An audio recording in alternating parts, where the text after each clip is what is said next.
Second one comes with a bit of a lull in between, but as Drew has been warning us, do not think that that lull means it's over.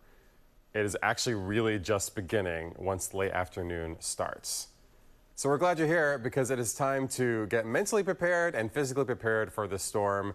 And of course, you're going to want that up-to-date timeline today. Yeah, especially, trying to figure out what you can do now to prepare if you still need to do things. So we're going to check in with Drew to let us know what's possible at this point, Drew. Yeah, let's talk about what we're dealing with right now. We still are at a level 5, a severe storm, on the exclusive ABC7 storm impact scale today. Heavy rain, damaging winds, still have a very high flood threat today. Trees will also come down. We'll also see the potential for shallow mud and rock slides. So what you're seeing right now is round 1 of a 2-part system. A warm front overhead right now is bringing areas of heavy rain. We'll press into the North Bay from Novato to Pengrove, Santa Rosa, St. Helena, Healdsburg right now.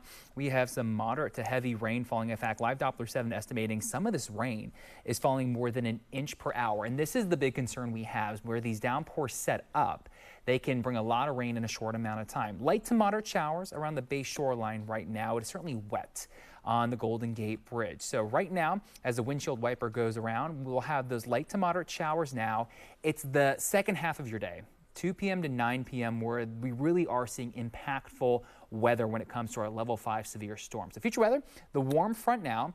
You heard Reggie talk about likely a bit of a break midday. And again, don't let your guard down because this is the atmospheric river that will crawl across us this afternoon. I mean, when you see future weather popping in those reds on your screen, that is some heavy rain that will cause flooding across the region. Not only rain, it's also a wind threat too. So we have flood watches and high wind warnings in effect. We'll show you how high those winds will go later on today, but already with this rain, we have issues on the road. The commute is going to be a slow one. Let's bring in Jobina and see how we're doing. Thank you, Drew. Well, you mentioned that wind, so let's talk about it and also the number of advisories that we have going on. So the CHP has issued a wind advisory for the Benicia Bridge, also a fog advisory for the Altamont Pass, and a travel advisory for Fremont that I'll point out in a moment on our maps. But here from Mass Transit, you're looking at a slowdown of about 10 minutes system-wide due to wet weather. We have standing water and flooding reported in Oakland on northbound 880 before 98th Avenue. So this is really on the line between San Leandro and Oakland. So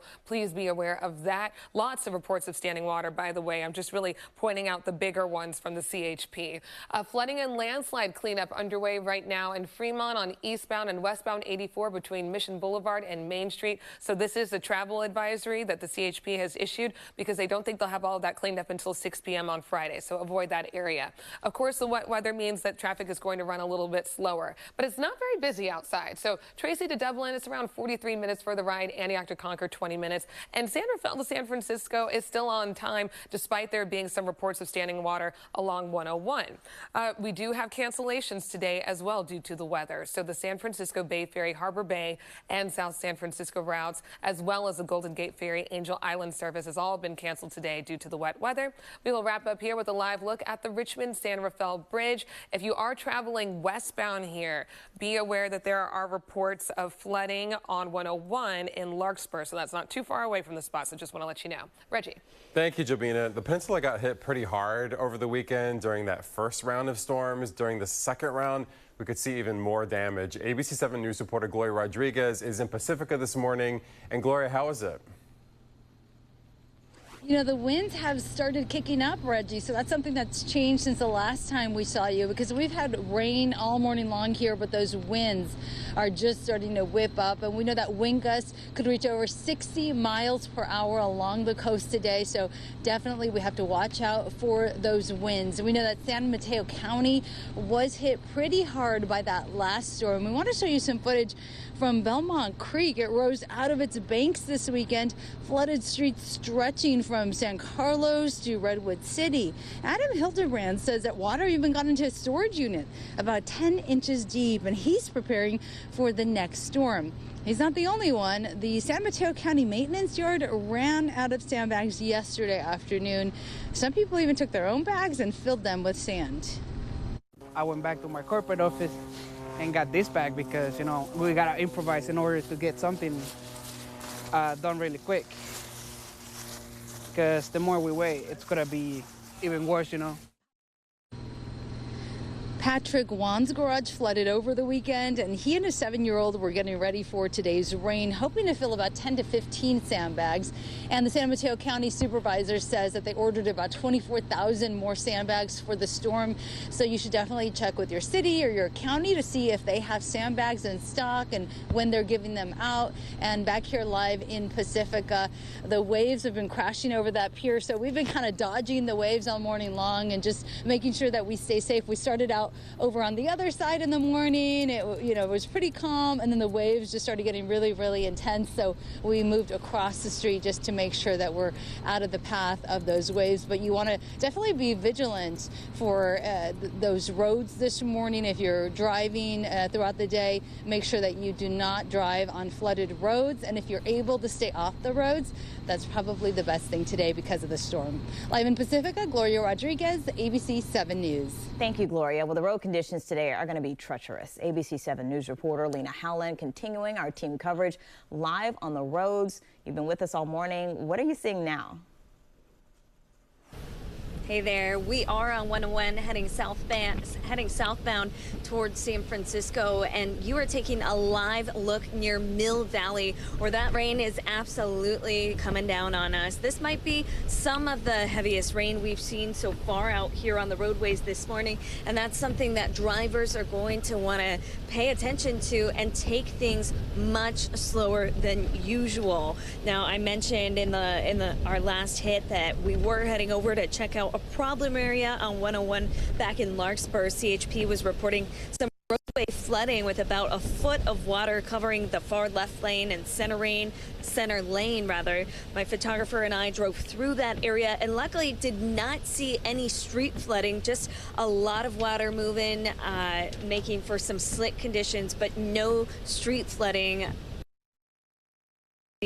At 1 foot deep. Now keep in mind, this is only the beginning of this dangerous storm out here. When the rain really starts coming down, major accidents are likely to happen again. So drivers are going to want to take things slow and be prepared out here. Now we will give you another look at these conditions on what we are seeing up here in this area here in Mill Valley coming up in the next half hour. So for now, reporting live in Mill Valley, I'm Lena Howland, ABC7 News.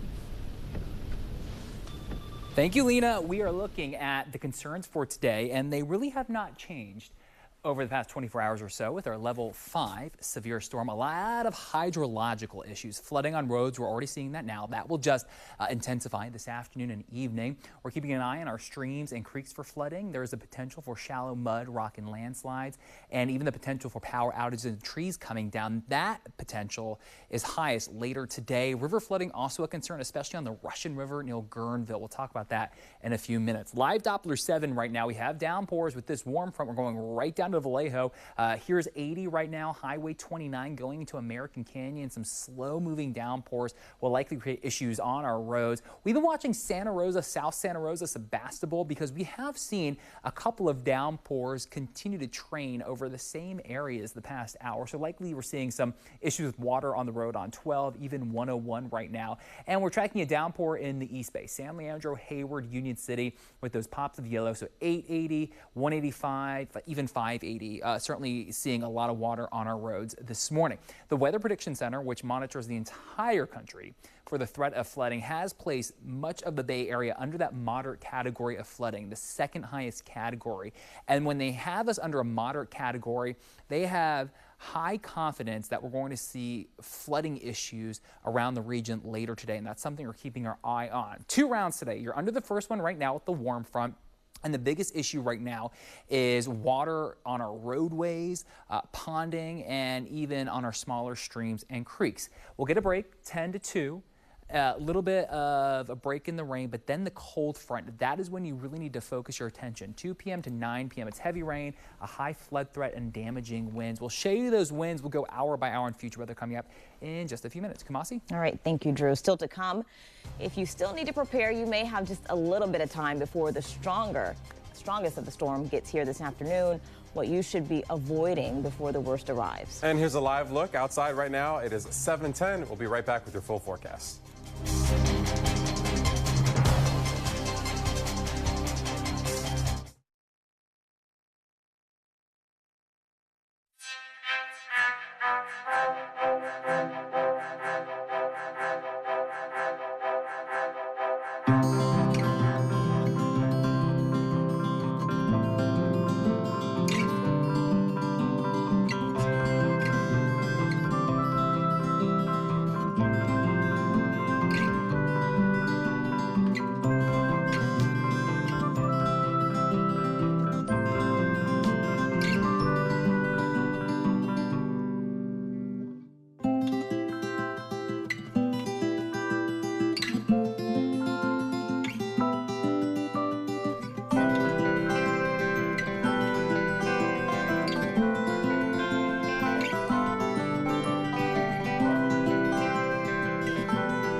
All right, everyone, if you are not prepared for the storm yet, right now is the time you need to get it together.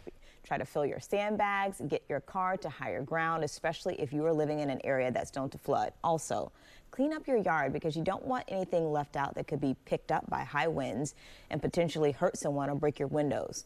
Inside your house, close your blinds and the curtains in case your windows shatter, and document what you own with pictures. The other thing you can do is move your valuables to higher ground. So if you have a 2-story home or whatever the highest places in your home are, move your valuables to those type of places, especially documents. It's also a good idea to locate your gas service shutoff valve and your electric panel so you know where to go if there's an emergency, and also unplug your devices, your electronics. Still to come, this storm could have a big impact on public transit. How Caltrain officials are trying to keep you safe today. And here's a live look outside right now at 7:13.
You're watching ABC7 at 7 as we follow the potentially dangerous storm reaching the Bay Area today. It's a 5 on the ABC7 storm impact scale, and that is the first time we have ever reached that level in the 7 or so years since we have had that exclusive storm impact scale.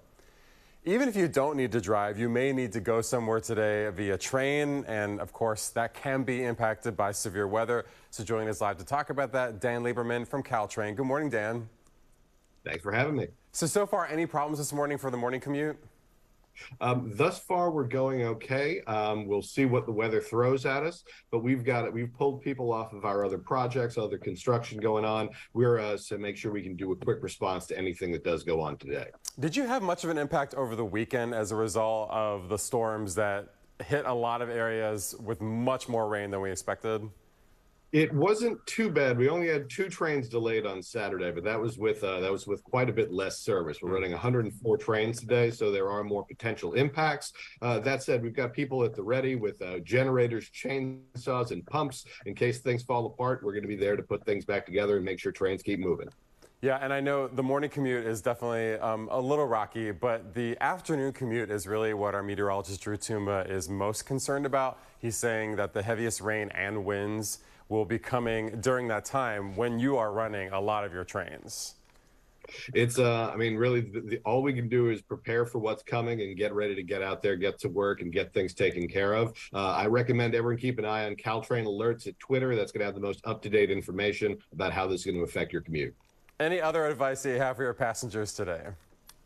It's probably a little too windy for an umbrella, so I'd say a nice warm coat. Right. And really, if you can just stay at home today and work that way or figure out some other way to not have to commute, that's probably the best situation. I think if you've got the option to stay at home, this is a good day to pursue it. Yeah, I got it. Well, we are wishing you the best, and we know that you have a plan in place and hopeful that you don't have to use it to its maximum capacity. Thanks so much for talking to us.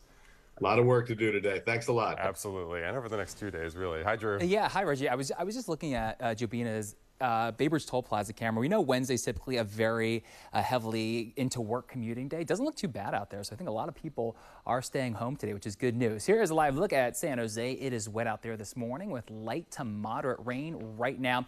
We do have some issues when it comes to river flooding. We're keeping an eye on the Russian River near Guerneville. We are forecasting moderate flooding. Flood stage is 32 feet. Tomorrow night, it will crest at 35.4 feet, bringing about moderate flooding. It won't fall below flood stage until Friday afternoon. We're tracking the Alameda Creek near Niles. Flood stage there is 9 feet. We're forecasting moderate flooding as well.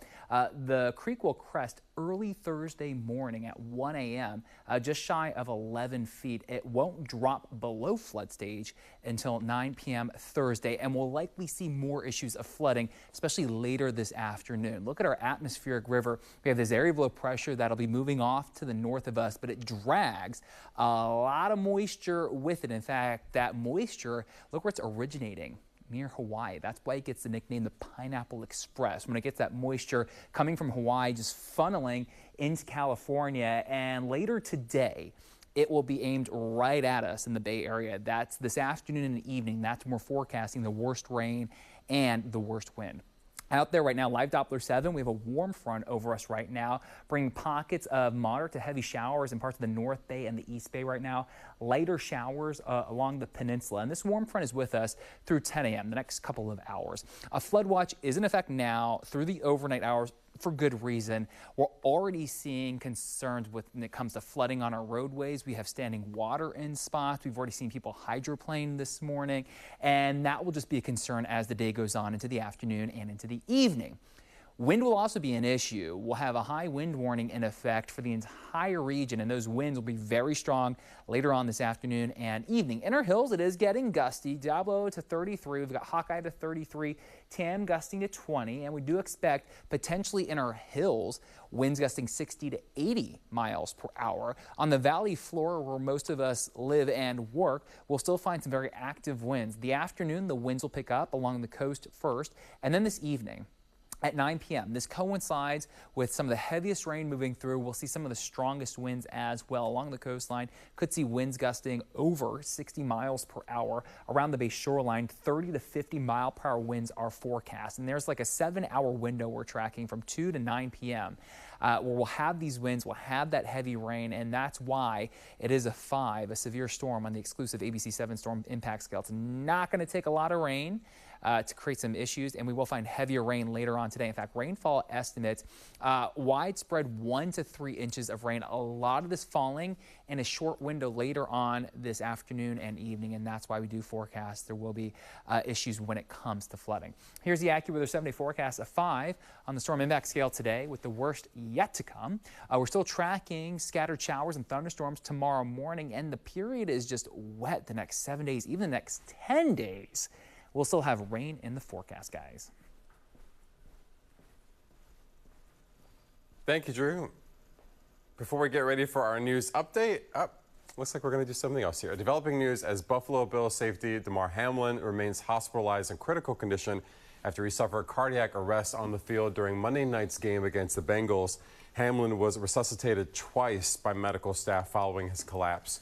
Hamlin's family says that Damar is on a ventilator and is now flipped over on his stomach in the ICU to help with the blood in his lungs.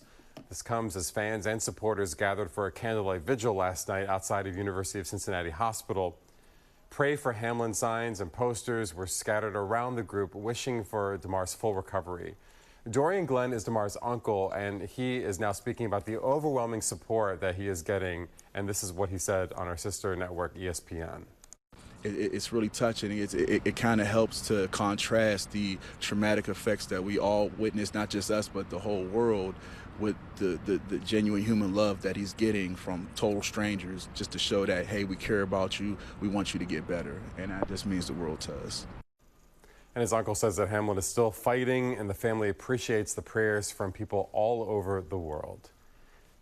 We are getting ready to do an on-air update in just a moment, but here's what's coming up in our next half hour. Of course, we're going to talk about BART delays. We'll get Drew's forecast again and get you checked in with current conditions along the peninsula right now.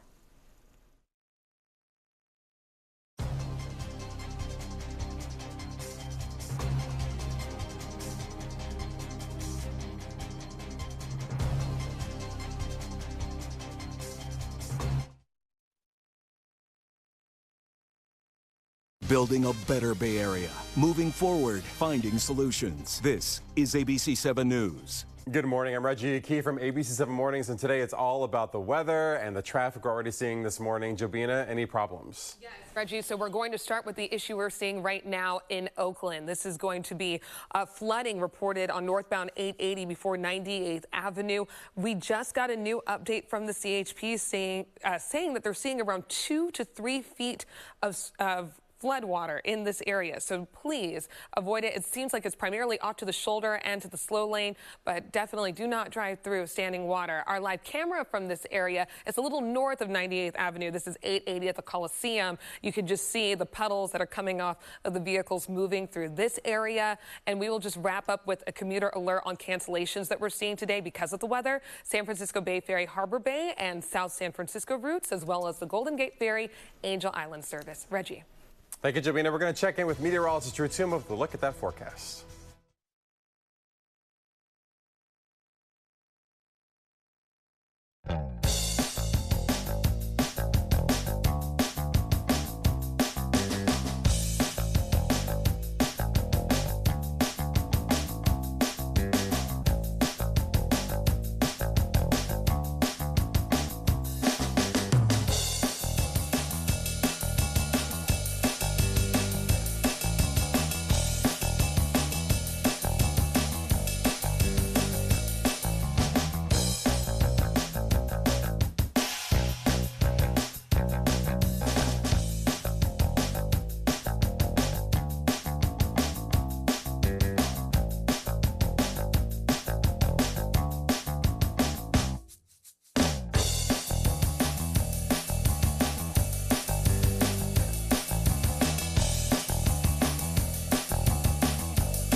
We are taking a look at the exclusive ABC7 storm impact scale because it is still a level 5 severe storm today with the worst impacts coming later this afternoon and this evening. But we've already seen heavy rain this morning causing issues on our roadways. Jobina's been talking about 680 near Walnut Creek, 880 in Oakland has standing water, and we'll see those issues just increase as the day goes on, and the heaviest rain is yet to come. Live Doppler 7 right now showing you pockets of moderate rain in the North Bay and in the East Bay. So right now we have the warm front, but later today, this 7-hour window, that's when the atmospheric river moves through. That's when we have the highest flood threat. Reggie? Thank you, Drew. If you want to watch a much more detailed forecast, you can by streaming us at abc7news.com. For everyone else, it's more GMA.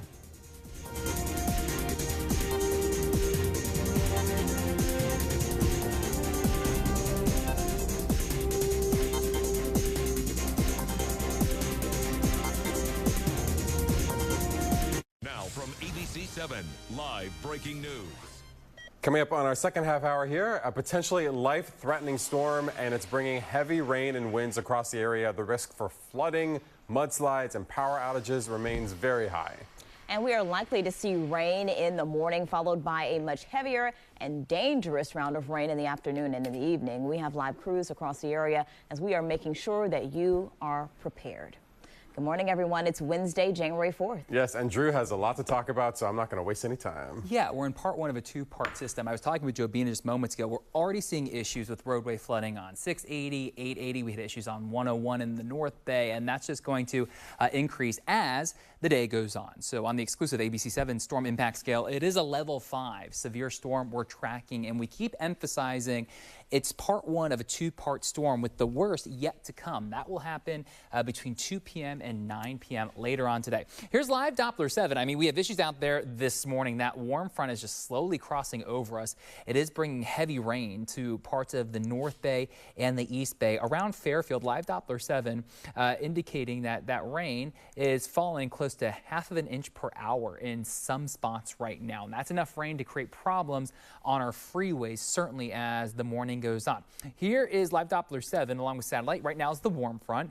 You can easily see our storm, the comma shape, and where we have that tail on the comma, that is the cold front. That will cross us this afternoon and evening, and that will bring about the worst effects today. Here's a live look from our San Rafael camera. It is wet out there, and it is also a similar story right now in Walnut Creek. It is a slow go right now, and that's the biggest impact right now. Later today, it is strong winds, heavy rain between 2 p.m. and 9 p.m. That is when the flood threat is the highest. We are going to go hour by hour on future weather, talk about the rain, show you those intense winds coming up in a few minutes. But first, let's check in with Jobina, and it is getting messy out there this morning. It really is, Drew. Thank you. Good morning, everyone. So we are starting here with our Oakland 880 at the Coliseum camera. I want to show you 880 because if you are traveling a little further south from this area is where you're going to run into some roadway flooding that was just reported by the CHP, looking at around 3 feet of water off to the right-hand shoulder on northbound 880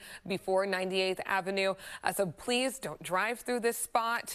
You have other lanes available that do not have standing water, and it is causing, you can see from our sensors lit up in yellow there, a little bit of a delay, but it's looking like speeds are still resting around 45 miles per hour, so that's not too bad for a slowdown. In Fremont right now, we have flooding and landslide cleanup underway on eastbound and westbound 84 between Mission Boulevard and Main Street. The CHP is telling us that this will not be wrapped up until about 6 p.m. on Friday. We have several commuter alerts this morning. By the way, BART is experiencing about a 10-minute delay system-wide, so be aware of that. That is due to the wet weather. And also here for the ferry, San Francisco Bay Ferry, Harbor Bay and South San Francisco routes canceled, as well as the Golden Gate Ferry Angel Island service canceled as well. I want to end here with a live look in Walnut Creek showing you 680. We also have roadway flooding right now reported on southbound 680 right around North Main Street, which is just out of view of this camera, so please be aware of that as well. All right, thank you, Jobina. On the peninsula, it is the winds that could pose the biggest problems today. ABC7 News reporter Gloria Rodriguez continuing our team coverage from Pacifica, where, Gloria, you had to move because of the rain and the wind. We did, Kumasi. If you see behind us, you'll see the pier right there. Well, the waves have been crashing over the pier all morning long, and they just seem to be getting more and more intense. And so we were standing over on the other side, and the water got onto that sidewalk there. So we ended up just moving. But Drew told me that right now, those waves are about 10 to 11 feet. Well, tomorrow they could actually get up to 30 feet. So that's obviously a concern, as well as the rain and the wind here today. We want to show you some footage from the San Mateo County Maintenance Yard. They actually ran out of sandbags yesterday afternoon. Some people even took their own bags and they started filling them with sand. Residents have been gearing up for this next storm after major impacts in San Mateo County last weekend. Belmont Creek even rose out of its banks this weekend. Flooded streets stretching from San Carlos to Redwood City. Before the storm in November, we prepared over 12,000 sandbags. Those are all gone now. We're ready for the storm, the potential landslides, just anything that comes our way. We're ready. Our crews, our staff are ready. If the drains aren't cleaned out, it's just going to do it all over again. And that's resident Adam Hildebrand. He's concerned about the upcoming storm. He says water got into a storage unit about 10 inches deep. And back here live, you can see a man right there just kind of looking at the waves crashing onto the pier. So even though there's a lot of rain this morning, we're actually still seeing a lot of people kind of out and about as normal, walking their dogs, going on their morning runs. But of course, throughout the day, the weather will intensify. So if you're able to stay indoors, that's probably the safest thing. And if you need to get sandbags to protect your home or your business, here in San Mateo County, they are ordering more, about 24,000. But you'll have to just monitor with your city or your county to see if they have more sandbags in and what times they'll be giving those out, because they are going quick, and that's all changing pretty much minute by minute. Live in Pacifica, Gloria Rodriguez, ABC7 News. All right, thank you, Gloria. Well, we have seen bad weather cause problems for public transit. Anna Duckworth with BART is joining us live with how you all are getting ready. Anna, thank you so much for being with us. We appreciate it.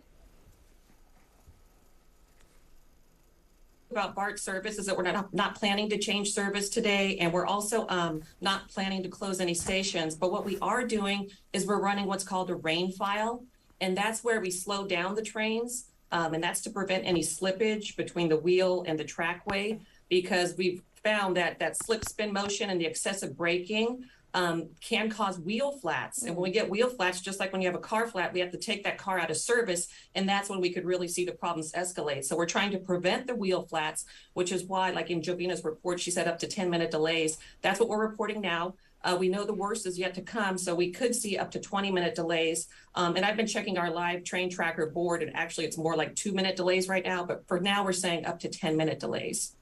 Gotcha. So what are you advising people to do as they try to navigate this? We know a lot of people don't have the option of staying at home. They're getting on BART, getting out for the day. How are you advising them to stay abreast of what you all are doing?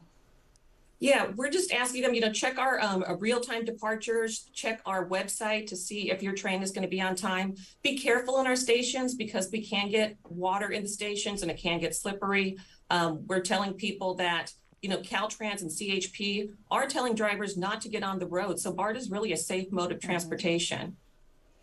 And I know a lot of preparation, in addition to what you told us you all are doing, you've been preparing in other ways. Talk about the things that you all do just to make sure you are ready for a storm like this. Right. Well, just like we saw that earlier report, we've got our sandbags in place at places that have been prone to getting excess water. We've got sandbags on standby on trucks. We have pumps ready. We have vacuum trucks. We have tarp. We have 3 plumbers at our downtown San Francisco station standing by in case there's any problems there. Because back at the last big storm on Saturday, we did have some excess water get into Embarcadero Station. And what happens when that takes place is that we might have to close an entrance. But just know that if you come to an entrance at one of our downtown stations and it's closed because of excess water, there's likely another entrance open. We're not planning to close any stations. So we just want our riders to rest assured about that. So what are the biggest things that you are looking at today as the storm makes its way and you are developing your strategy to make sure that everything goes smoothly? Yeah, we want to definitely keep our drainage clear, which is why we have sandbags around our drains. We want to make sure there's no debris there. We do have our train operators, not only are they operating our trains, but they're also keeping a lookout for anything like downed trees or flooding on our tracks. And if they see anything, they'll call our operations control center, and we will get crews out there to pump it out or to, cut that tree up with chainsaws and get it out of the way so we can resume service as fast as possible. I love it. My last question, you really explained a lot of what you all have put in place to make sure that passengers are ready for today. Is there anything that you just want people to know as they prepare to use BART? Well, like I said, we're a safe mode of transportation. People are being advised not to get on the roadways today, so keep that in mind. Also want to let people know, I know the high winds are a concern. Our trains are designed to withstand 94 mile per hour wind velocities. And part of that is because we have the wider non-standard train tracks, and that helps us with our stability. And then also we have light aluminum trains, but all of the heavy equipment is underneath. So that also helps to lower the center of gravity and protect our cars from those high winds that we're expecting today. Anna, thank you so much for all the work you're doing. I know we so appreciate you joining us to share it with the community, so thank you. Very welcome. Yeah. So if you're not taking BART, we know a lot of people are going to be on the roads if they have to be, even though, Lena, we know people are not encouraged to be on the roads, but if you have to be, you need to be careful. We are showing you what the roads look like right now. Lena, where are you and what are you seeing? Hey, Kamasi, good morning. We're in the Sausalito area, just about to get on to the Golden Gate Bridge. I'm going to give you a live look at what we are seeing out here right now. We are actually surprisingly seeing quite a few drivers out on the roads amid these slick conditions. Luckily, we haven't seen too many problem areas. Like I mentioned, we just drove through the Sausalito area that is known to have some common rock slides along Highway 101.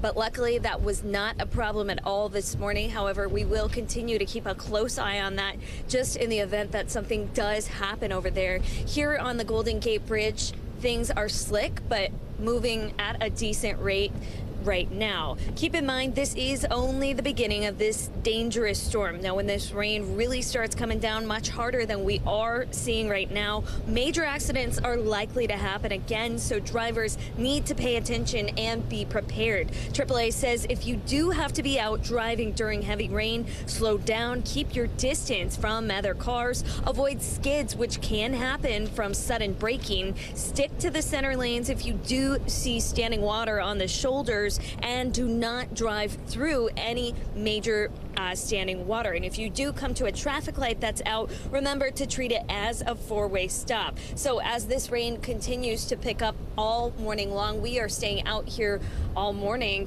giving you live looks at the roadways and at these conditions that we are experiencing while driving around all morning long. We're going to give you another live look at what we are seeing coming up in the next half hour. For now, reporting live on the Golden Gate Bridge, I'm Lena Howland, ABC7 News. Thank you, Lena. We're on storm watch. We do anticipate more issues later today as the heaviest rain arrives in the afternoon and the evening. We'll also have high surf to contend with tomorrow. High surf warning will go into effect. Gloria has been talking about this all morning long. Waves right now around 10 feet, but tomorrow we could have waves up to 30 feet. Just be aware of that. Live Doppler 7, round one of a two-part storm. We have a warm front overhead. Scattered downpours right now from Concord, basically on Highway 4 to Antioch, Brentwood, Discovery Bay. Some scattered downpours around Walnut Creek and Danville right now. It's a similar story around St. Helena, Yountville right now, Napa, Mark West Springs. We're just seeing those scattered heavier showers move through. The wider picture on Live Doppler 7, this is the back edge of the warm front. This is going to cross through likely around 10 a.m. this morning, and that's when we'll see a little bit of a lull in the action, but don't let your guard down. The heaviest rain and the strongest wind arrives later today. A flood watch is in effect across the entire region through tomorrow afternoon, and a high wind warning is in effect. We're not really feeling those winds right now. They will ramp up as the day goes on, and they will peak into the afternoon and evening. It's starting to get a little breezy out there. Strongest gusts right now in the North Bay, Santa Rosa, Napa, gusting to 24 and 28 respectively. But as the day goes on, we'll watch these numbers rise, and that high wind warning certainly getting its effect felt. We'll see that wind by about 2 p.m. gusting over 50 miles per hour along the coast. Winds are ramping up around the valley, 22 to 33 miles per hour. And then they're going to peak later on this evening and coincide with some of the heaviest rain. You could see winds along the coast near 60, if not higher than 60 miles per hour. And around the bay shoreline, we'll have winds 30 to 50 miles per hour. So that will likely take trees down. We'll likely find some power outages to finish out the day. The winds will gradually subside through Thursday, and by midday tomorrow, we'll find those winds anywhere from about 15 to 25 miles per hour. Here's future weather, 9 a.m. We're on the tail end of that warm front.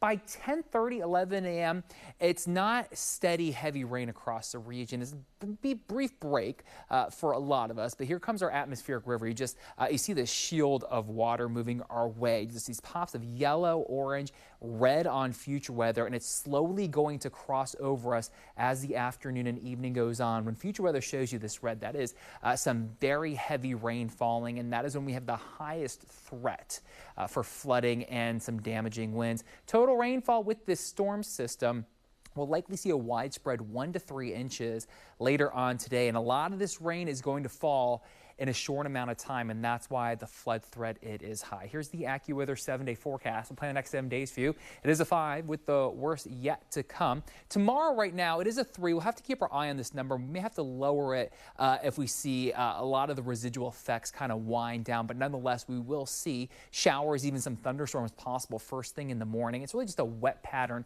as the 7-day forecast goes on. Sunday and Tuesday, you got level 2s coming our way. We'll be right back.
I know a lot of you are probably wondering, we're getting all this rain, how much is that impacting our state's severe drought? Well, take a look at this first snowpack survey of the year. It was held in South Lake Tahoe yesterday, and it's promising. Officials say it's at 177% of normal. They say that we are off to one of the snowiest starts in about 40 years. But they also stress these recent storms still are not enough to end our drought conditions. No single storm event will end the drought. We'll need consecutive storms, month after month after month of above average rain, snow, and runoff. So to get a sense of the overall snowpack level, state water officials take measurements at more than 260 locations across the Sierra. That's to forecast the amount of snow that'll melt and eventually flow into our rivers and reservoirs. Coming up, a level 5 storm already bringing that rain across the Bay Area. And here's another look at the track, as we will see rain for most of the morning and then stronger rain later in the day. How much could fall in your area by the end of it all?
You're watching ABC7 at 7. We stream here every weekday morning, and usually we do weather, original segments, and local news. But today we're mostly doing weather, and I think you can just understand why.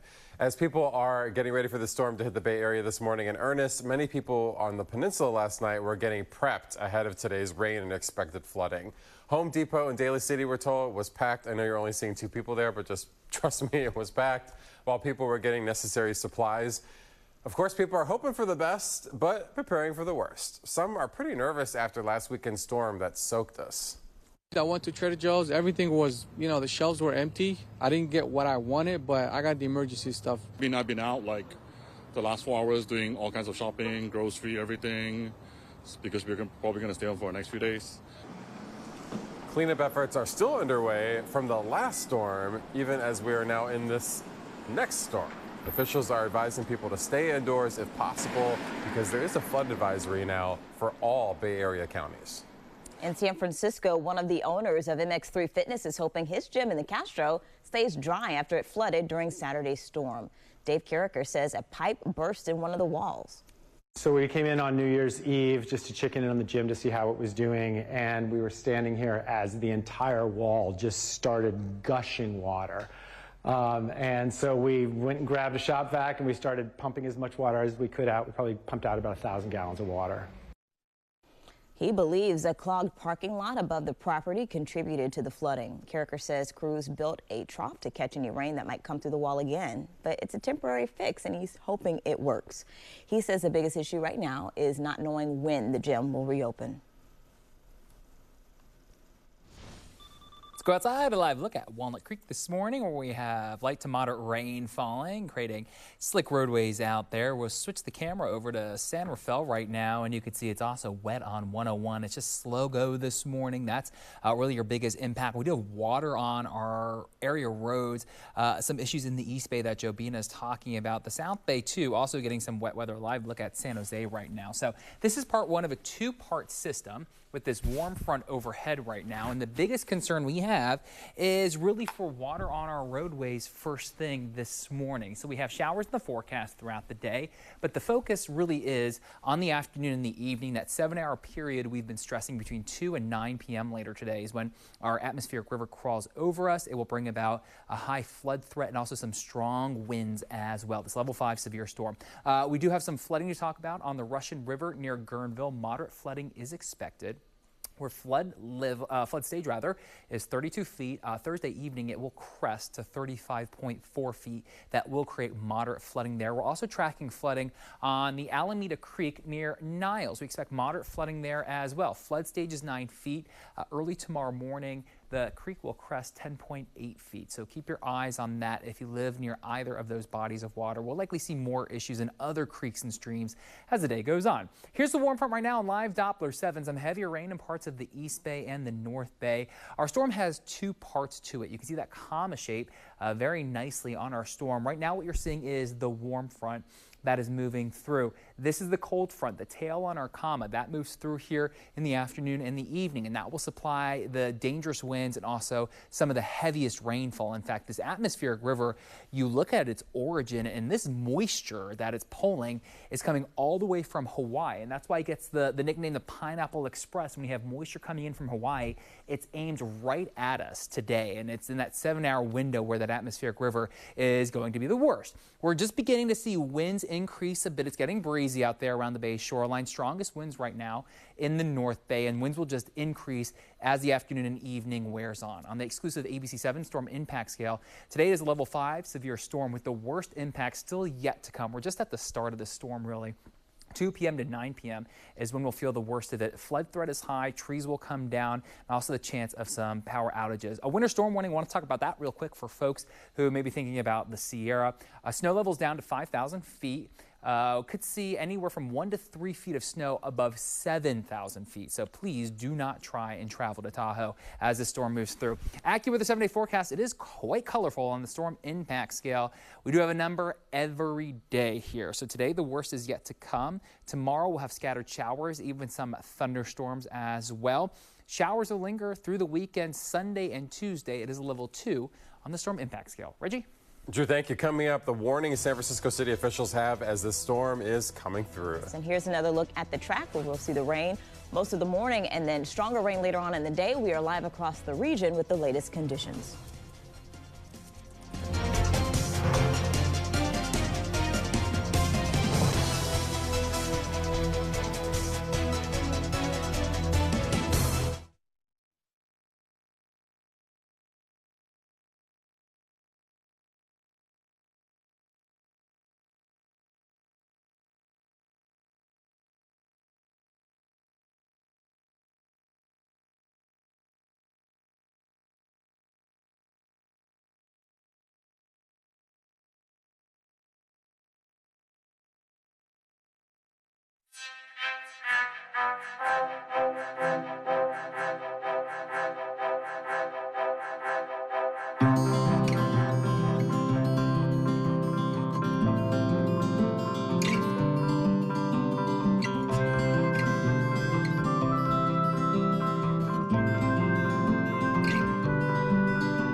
San Francisco's largest private employer has announced it is laying off 10% of its employees. Salesforce says that while revenues were high during the pandemic, they hired too many people.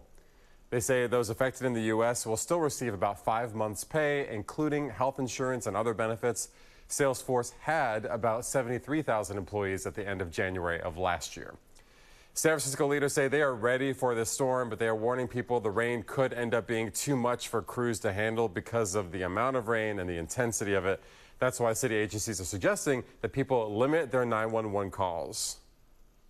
If your emergency involves life safety, imminent threat to life, imminent major threat to property, call 911. Anything else, please help us help you by calling 311. San Francisco's Emergency Operations Center will be functioning in shifts of 12 hours, which is available right now until 4 p.m. tomorrow. Our live coverage of this storm continues all day long on our ABC7 Bay Area streaming app. If you aren't streaming us, I don't know how you're watching this, but if you're streaming us on your computer, for example, you can also do it on your TV by downloading the app for Roku, Apple TV, Fire TV, and Google TV devices. Building a better Bay Area. Moving forward, finding solutions. This is ABC7 News.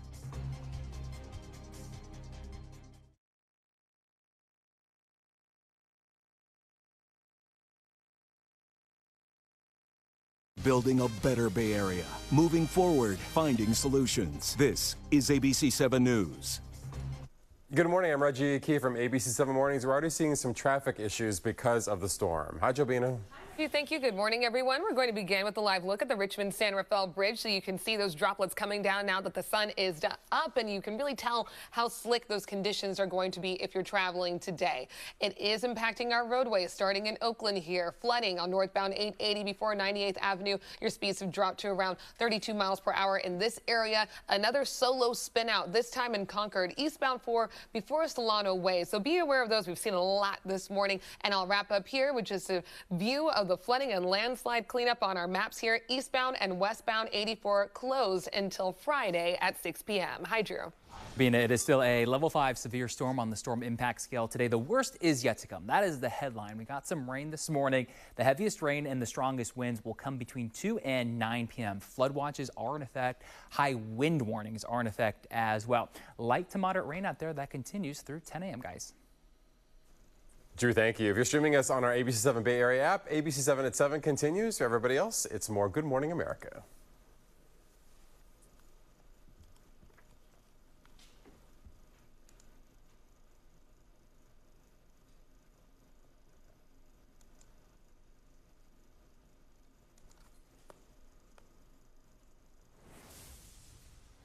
We are on Storm Watch. We are showing you live Doppler 7 right now because we do have some light to moderate showers out there. This is part one of a two-part storm that we keep talking about. This is the warm front that brought about some moderate to heavy showers this morning. You can see the back edge of it along the coastline. We'll find that the second part of the storm will arrive between 2 and 9 p.m. later on today. And okay, we're emphasizing, I know people are like, is this the storm? This is it? It's not. The worst part is still yet to come. It's just having to wait a little bit for those winds and that heavy rain. That high wind warning is in effect. Flood watch is in effect. Just a little bit of rain we saw this morning created issues. So we'll see heavy rain this afternoon and evening, which will cause more issues out there. All right. So don't be lulled into thinking that it's over, because it is not. The best line. Yep. All right.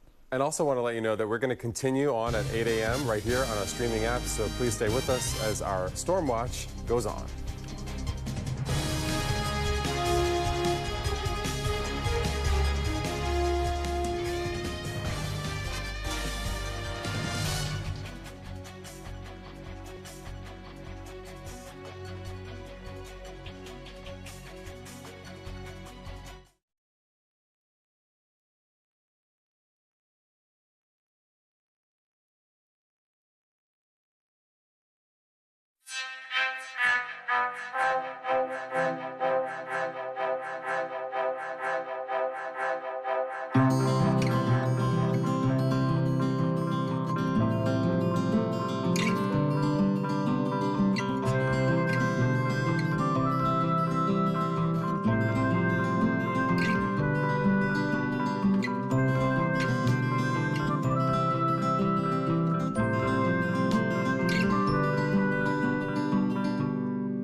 Now from ABC7, live breaking news.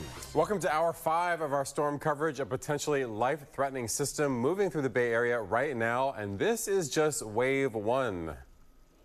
We are expecting flooding, down trees, landslides as you take a live look outside. Hard to see anything from this camera because of the rain on the lens, but the message is clear. If you can stay home today, that is what you should do, because today's storm is a level 5 on our exclusive ABC7 storm impact scale, the first time ever that a level 5 storm has been declared. Good morning. It is Wednesday, January 4th. We have team coverage, live team coverage of the impact. We're starting with meteorologist Drew Tuma.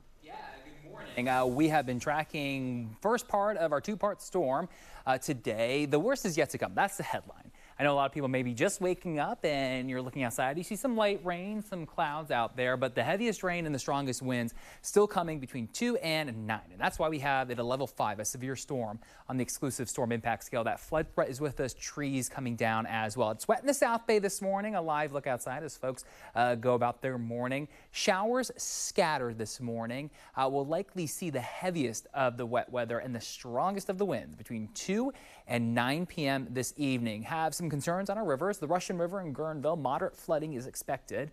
Flood stage is 32 feet. By 11 p.m. Thursday, the river will crest to 35.4 feet. That will bring out moderate flooding. And also the Alameda Creek near Niles are keeping an eye on. Flood stage is 9 feet.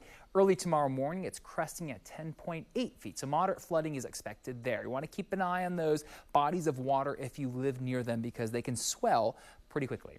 Here's live Doppler 7. Our warm fronts overhead, some heavier showers in the North Bay and the East Bay, lighter showers across the rest of the Bay Area. That's part one. Part 2 of this storm is right here. The tail on this comma-shaped storm, that is the cold front. That's the one that's going to pack the punch, bringing heavy rain and some strong winds. Speaking of heavy rains, it is an atmospheric river, that connection of moisture all the way back to Hawaii, and it's moving in our direction, has yet to hit us. That will arrive later today during that 7-hour window between 2 and 9. Flood watch in effect as we see heavy rain move in later today. Also a high wind warning. The winds are beginning to pick up. They will get even gustier later today, 50 to 60 miles per hour. So look at this. You have San Jose, it's gusting close to 40 miles per hour right now. Winds elsewhere are gusting, say 20, 25 miles per hour. Those winds are just going to pick up as the day goes on. 2 p.m., winds gusting over 50 miles per hour along the coast. But by 9, 10 p.m., those winds will likely gust 40, 50, even higher than that across the region. It will take some time to subside. Here's future weather. We have that warm front moving through right now. Scattered showers midday. Do not get lulled into the sense that this storm is over. It's the afternoon and the evening. I mean, just look at this wall of moisture that is coming our way. This atmospheric river is going to soak us as it slowly crawls across the Bay Area through the afternoon and the evening. When you see these really bright colors, the oranges and the reds, that is some very heavy rain that is headed our way. Some snow coming too, a winter storm warning in effect, 1 to 3 feet above 7,000 feet. Just a quick look at the AccuWeather 7-day forecast. A lot of rain coming our way the next 7 days. The worst is happening right now. Let's check in with Jobina and see how we're doing with traffic this morning.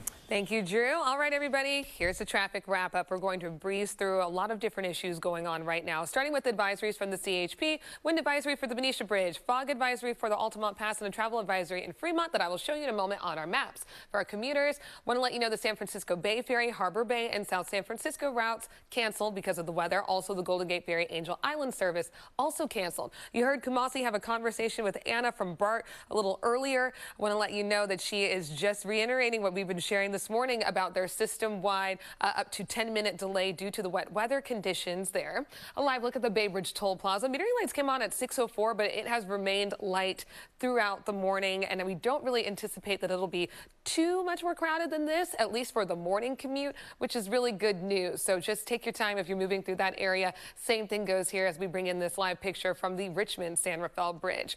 Onward to our maps because we have a number of problems to get to. In Oakland, roadway flooding reported on northbound 880 before 98th Avenue. You're looking at a slowdown there. Also, the slow spot is beginning to clear in Concord because of the solo car spin out on eastbound 4 before Solano Way. And then we will end here with this big issue in Fremont that was actually in place yesterday as well. Now we are looking at the cleanup efforts due to some previous flooding and a landslide in the area on eastbound and westbound 84 between Mission Boulevard and Main Street. The CHP says that this area should reopen by Friday at 6 p.m. Reggie. Jobina, thank you. And now for more information, we bring in a familiar face and an old friend. Former ABC7 News reporter Matt Keller is now with the Santa Clara Valley Water District. Matt, first of all, it's very nice to see you. Yes, nice to be here, especially not at 4:30. Yes, we've given you the 8 o'clock hour, and that's our kindness. Thank you. How is everything going so far? I mean, this is really just the beginning of the day's events. Yeah, this is the beginning. This is the time we're asking everyone to be prepared. You know, there are certain steps that people can do here in Santa Clara County to get prepared. You know, one of the things we're asking people to do is sign up for emergency alerts. Santa Clara County has an emergency alert system. You know, you've got the Red Cross. There are a lot of agencies here that use Nixle as well, so that if anything does happen and there are evacuations or there's something that you need to know, you can get that information directly from your local city and your local agency. Another thing that we're asking people to do is to have an emergency plan in place. You know, what are you going to do if you do have to evacuate? What kind of medications do you have to take? Where are you going to go? Those types of things. And then, of course, we're asking everybody to be prepared with sandbags because it gets a lot more difficult to go out and get sandbags in the middle of the storm. And in fact, there's been a huge demand for sandbags here in Santa Clara County. We've distributed about 50,000 filled sandbags so far. And now we're just delivering the empty bags and the sand there to the different stations all across Santa Clara County. There are about 25. And we're asking people to bring a shovel, bring a friend, because you're going to need help. Those sandbags can get heavy.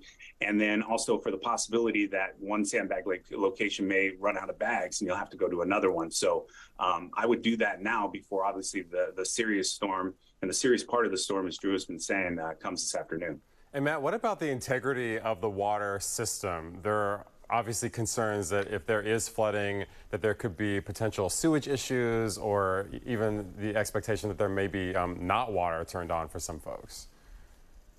Sure. So Valley Water has opened up our Emergency Operations Center here in Santa Clara County. And so we join other jurisdictions, Santa Clara County and all the local cities who are also operating their own emergency operations centers. So we're all working together just to address issues together and to provide information to each other about what's going on. But as far as Valley Water goes, we're in charge of our waterways. So we're making sure that we get out there and remove debris. I think one of the biggest concerns for us as the storm gets going is those winds. And of course, the ground is drenched. And so a lot of trees and debris end up falling down. And so that can end up in the waterways. So we have crews out there that go around to remove any type of blockages in our waterways. In fact, if somebody is out there and they see a blockage or something in our waterway, we have a number. It's 408-630-2378. So that's 630-2378 with area code 408.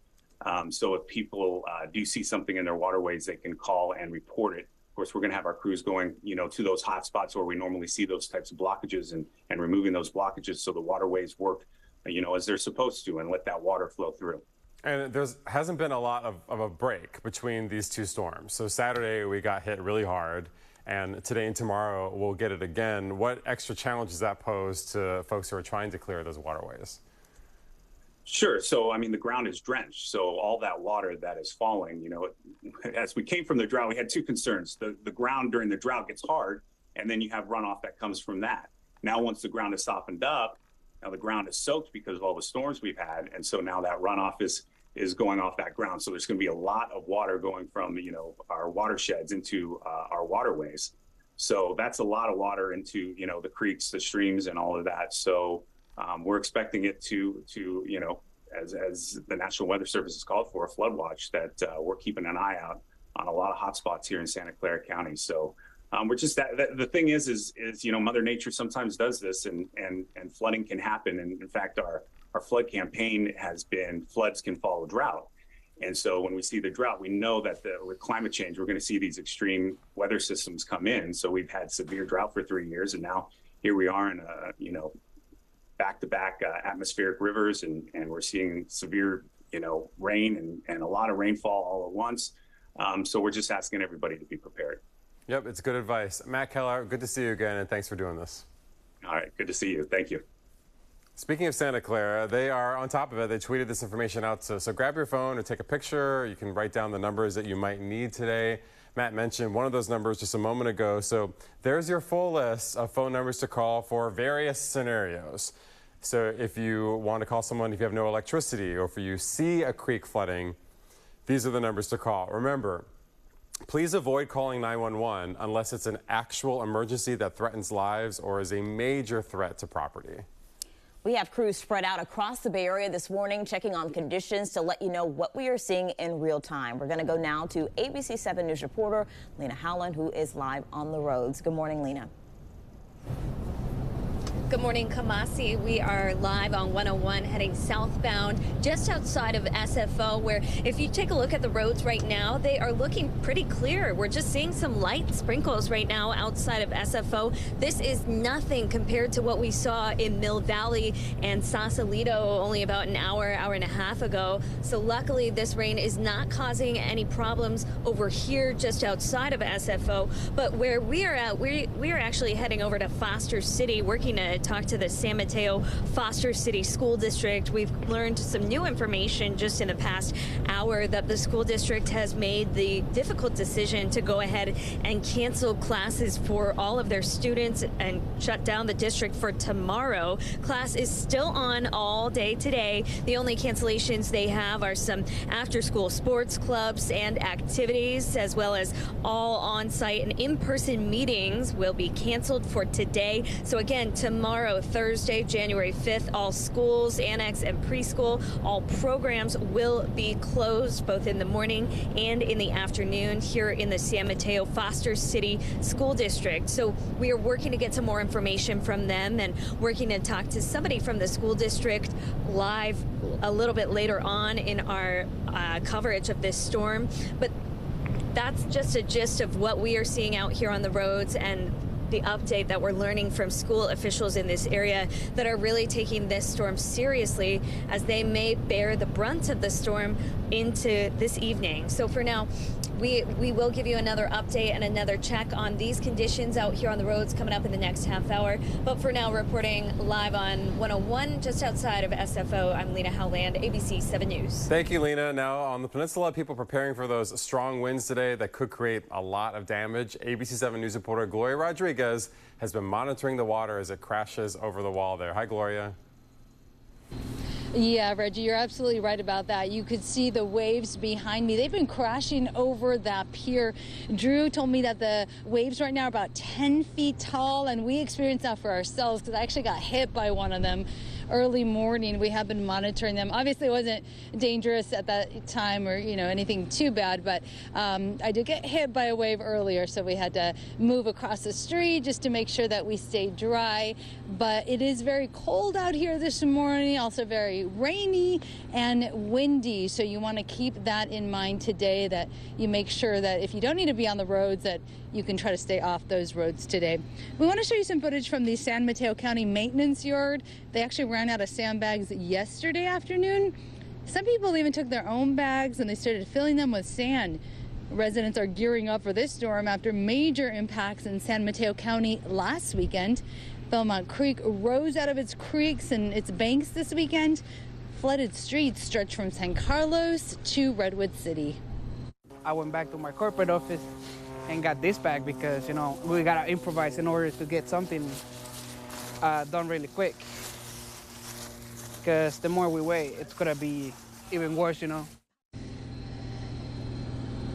And some residents, of course, are concerned about this upcoming storm. And one resident even told us that water got into a storage unit. So people are preparing for today's storm as well. And even though we are expecting some higher winds today, more rain, we have seen a lot of people still out and about in Pacifica this morning. A lot of people have been walking by here by the pier today and are still going out for their daily walks and runs, taking their dogs out. But of course, the weather is expected to intensify throughout the day, so we'll be here. We'll be bringing you the very latest. Live in Pacifica, Gloria Rodriguez, ABC 7 News. And like Gloria just mentioned, she could see those waves are pretty high right now. They're 10 to 12 feet with a high surf warning in effect tomorrow.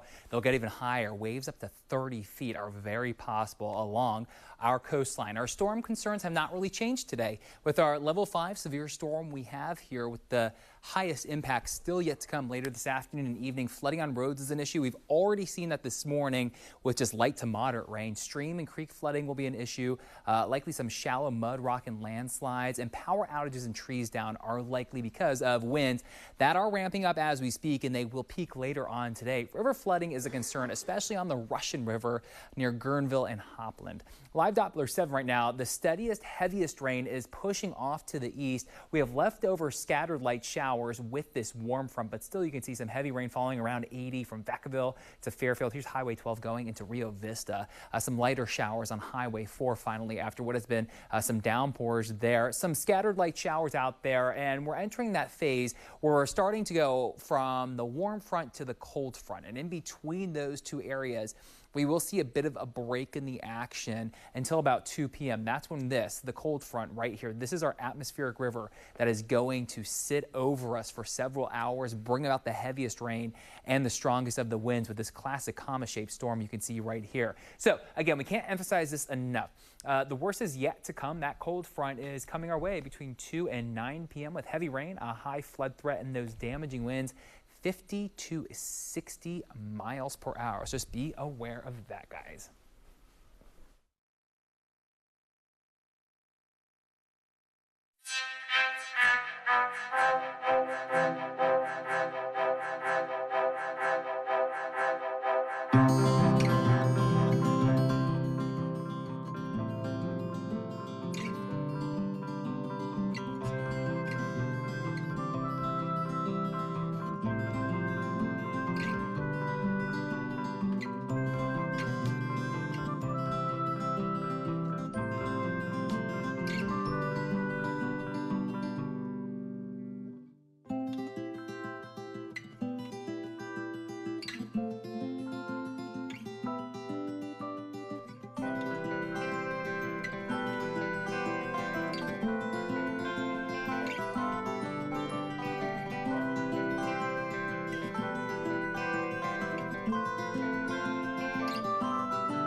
Welcome back, everyone. Earlier, we talked about how the storm is impacting the South Bay, and now we are heading to the North Bay. Joining us live from Santa Rosa Fire is Paul Lowenthal, the Division Chief Fire Marshal. Good morning. Thank you so much for joining us. Thank you. So what are you seeing right now? The warm front brought in some light rain this morning. So we've had steady rain throughout our community and really the North Bay from about 4 a.m. on. And right now, just kind of bracing to see what the cold front brings as it sets in this afternoon. Call volume for us right now is pretty mild, but that's to be expected without any significant rains or winds right now. And hopefully that's also due to the part that residents are heeding the warning and limiting a lot of that outdoor travel right now. Yeah, I know a lot of the work you all have already done in preparation. Talk about the steps that you all have taken to make sure you are ready for when things start to pick up. Yeah, so that's kind of a two-part response. The first part is just making sure that our community understands the risks associated with what's coming. So there's been a lot of outreach over the last couple of days. Really, that's not just our department, but you're seeing that from a lot of departments, agencies, and counties around the Bay Area, making sure they know the potential for the power outages, the flooding, and in our case up here, some of the concerns associated with the glass fire burn scar and the potential runoff associated with the rains that are expected. The other piece of it is the upstaffing, similar to what we do during fire season, where we add a lot of extra equipment to be prepared to respond to developing wildfires. Departments around the North Bay have increased their staffing. So in Santa Rosa, we have our swiftwater rescue team that's upstaffed. We have additional chief officers on duty. And that's kind of a common theme for a lot of departments around the North Bay. That all have their boats staffed, additional swiftwater rescue gear on hand, additional what we refer to as wildland type 3 or type 6 fire engines that have higher clearance so they can get into more flooded conditions. And again, just kind of waiting to see what the afternoon brings. Yeah, I know that is comforting to a lot of people living in that area, and I know a lot of them have been doing their best to prepare as well. Is there anything that people can still do to prepare at this point? Hopefully by now residents have cleared storm drains, done their part to clear gutters, and in some cases sandbag their properties. Our sandbag station, as well as I'm sure many of sandbag stations around the Bay Area, were very busy late yesterday. Residents kind of using the last few hours of daylight to make preparations. But even during the storm, it's important to monitor your own property, taking advantage of some of the breaks in the rain to look to make sure water's flowing. There's cities like Santa Rosa, really cities and counties all around the Bay Area that do a lot of work throughout the year to make sure that flood water goes where it needs to go, that our storm drain systems flow properly, but that relies upon citizens and property owners doing their part too. What may seem like not much, some leaf litter or some junk or debris in your yard could end up clogging a storm drain system and causing a backup in the roadway that eventually could lead to property damage or flooded conditions. So doing your part is going to be important, but really limiting that outdoor travel during the peak of the storm this afternoon is going to be critical. Yeah. We see time and time again residents trying to drive through flooded roadways.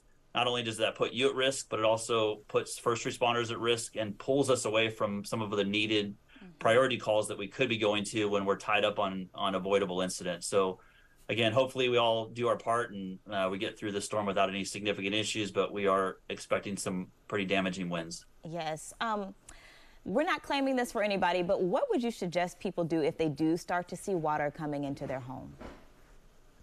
So it depends. Obviously, if there's any threat to you, we absolutely encourage you to, call 911, especially if you're at risk, if they're not able to safely get out or your access or mobility issues are limited. But in some cases, there's not a lot that we can do. In past storms, we've had creeks rise and flooded conditions come into homes, and really there's only so much we can do given the amount of water that's coming in. In some cases, we're able to help with sandbagging efforts, but depending on call volume and what the conditions look like, there very well could be many property owners that we just aren't able to help until water levels start to recede. But again, hopefully we'll have to see what the afternoon brings and the night. Yes, I know you will be watching it closely, as will we. We thank you so much for joining us and sharing what you all are doing to prepare as the storm moves in. So thank you. Thank you. We'll be right back.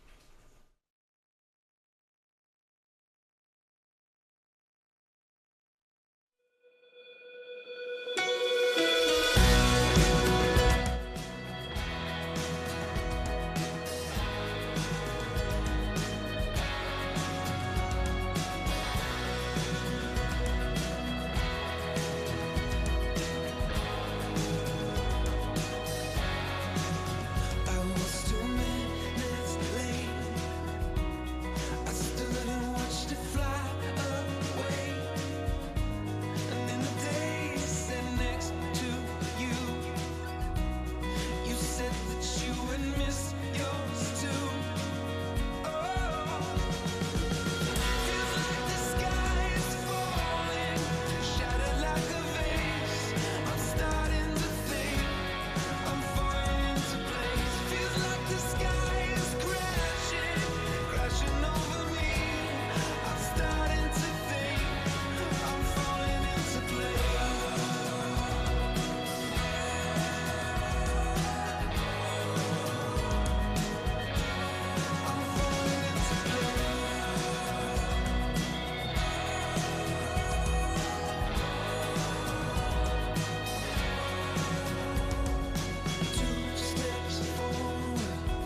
Hi, everyone. So we are going to check in on traffic here and the impacts that the weather is causing. We have something new coming in from BART right now. Unfortunately, they have had to close the 7th and Market Street entrance at the Civic Center BART station due to the weather there.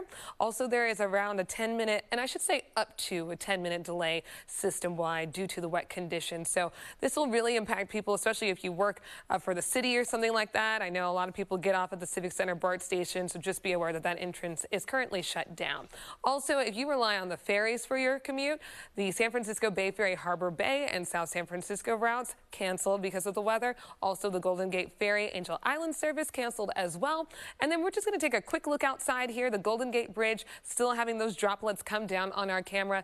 But Drew, I'm definitely seeing that things are beginning to dry out a bit, and I think people are heeding the warnings to please stay home, stay off the road. If you can, if you have the ability to stay home, to work from home, it's a really good idea today because we're going through part one, which is the weaker of the two parts with this storm. The second part later today, the cold front will really pack a punch with flooding rain and some gusty winds. Here's San Rafael 101 right now. It is wet out there. Live Doppler 7 showing you that warm front that is currently crossing us right now. Live on Live Doppler 7 showing you some heavy rain pushing past the East Bay.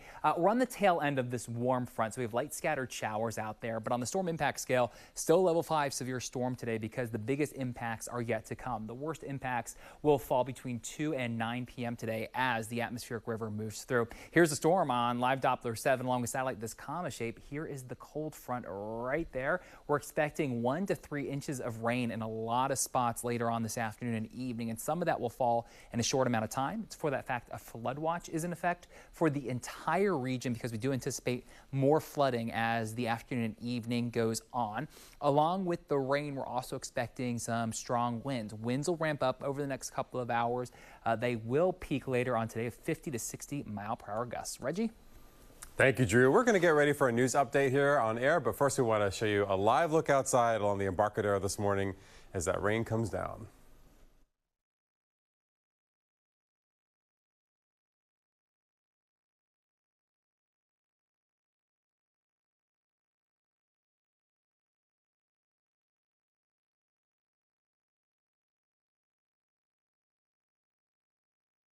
Building a better Bay Area. Moving forward, finding solutions. This is ABC7 News. Good morning, everyone. I'm Kumasi Aaron from ABC7 Mornings. Going to get right to Jobina for a look at traffic. Hi, Jobina. Hi, Kumasi. Thank you. So this weather is certainly impacting the commute this morning. Not as badly on the roads, which is really great news. But for mass transit, we do want to bring in some information from BART. Right now, they have just shut down the 7th and Market Street entrance at the Civic Center station. And also, you're going to face up to about a 10-minute delay system-wide due to the wet weather. The Golden Gate Bridge, very slick, as are all of our major bridges around the Bay Area right now. We are still getting reports of flooding and standing water, specifically in Oakland here on our maps, northbound 880 before 98th Avenue. Just be aware of that. And then also in Fremont, major closure here, eastbound and westbound 84 between Mission Boulevard and Main Street due to flooding and landslide cleanup. Kumasi. All right, meteorologist Drew Tuma has our AccuWeather forecast after the break.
Meteorologist Drew Tuma, we are still on storm watch. The storm impact scale is still at level 5 today. We have the warm front moving through now. We await the worst of the storm later today with the cold front. The worst impacts between 2 and 9 p.m. today. Expecting heavy rain and damaging wind. Flood watches and high wind warnings are in effect. All right, thank you. If you're watching on ABC7, you can follow our continuing storm coverage on the ABC7 Bay Area app.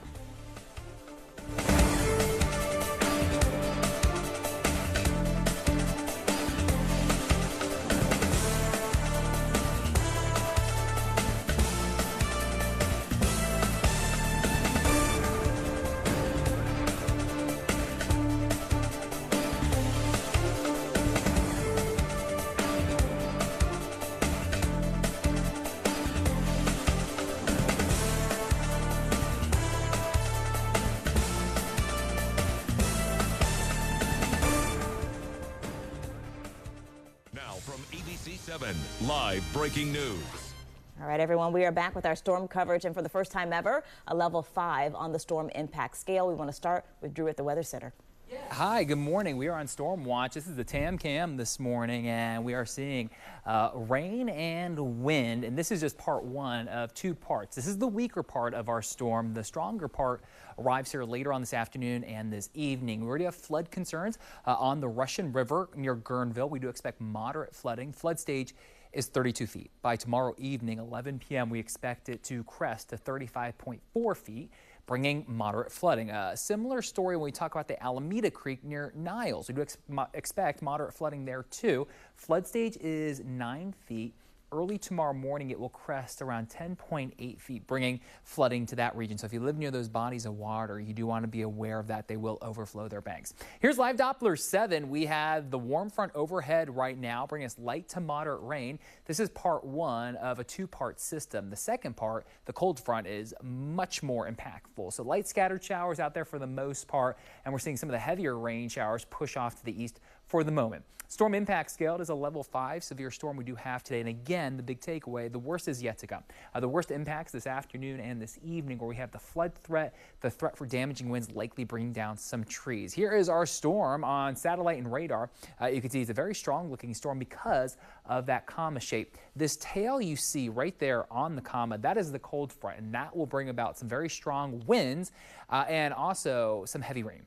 It's for that fact a flood watch is in effect for good reason. We've already seen some issues on our area roadways this morning, and that was just light to moderate rain. We're expecting heavier rain later on today. Also have a wind threat with high wind warning. The winds are just beginning to increase, and they will really ramp up in the early afternoon. Winds right now strongest in the South Bay. We see San Jose gusting to near 40. Hayward, Mountain View gusting over 20. A similar story in Livermore, but these winds will just continue to increase as the morning goes on. In fact, future tracker wind gusts showing you by 2 p.m. today, we'll find those winds strong along the coast, gusting over 50 miles per hour, but it's into the evening hours that we could see gusts over 60 miles per hour on the coastline and around the bay shoreline. We'll have those winds gusting 30 to 50 miles per hour, and they will take their time receding as the day goes on Thursday. So just a quick look at the AccuWeather 7-day forecast.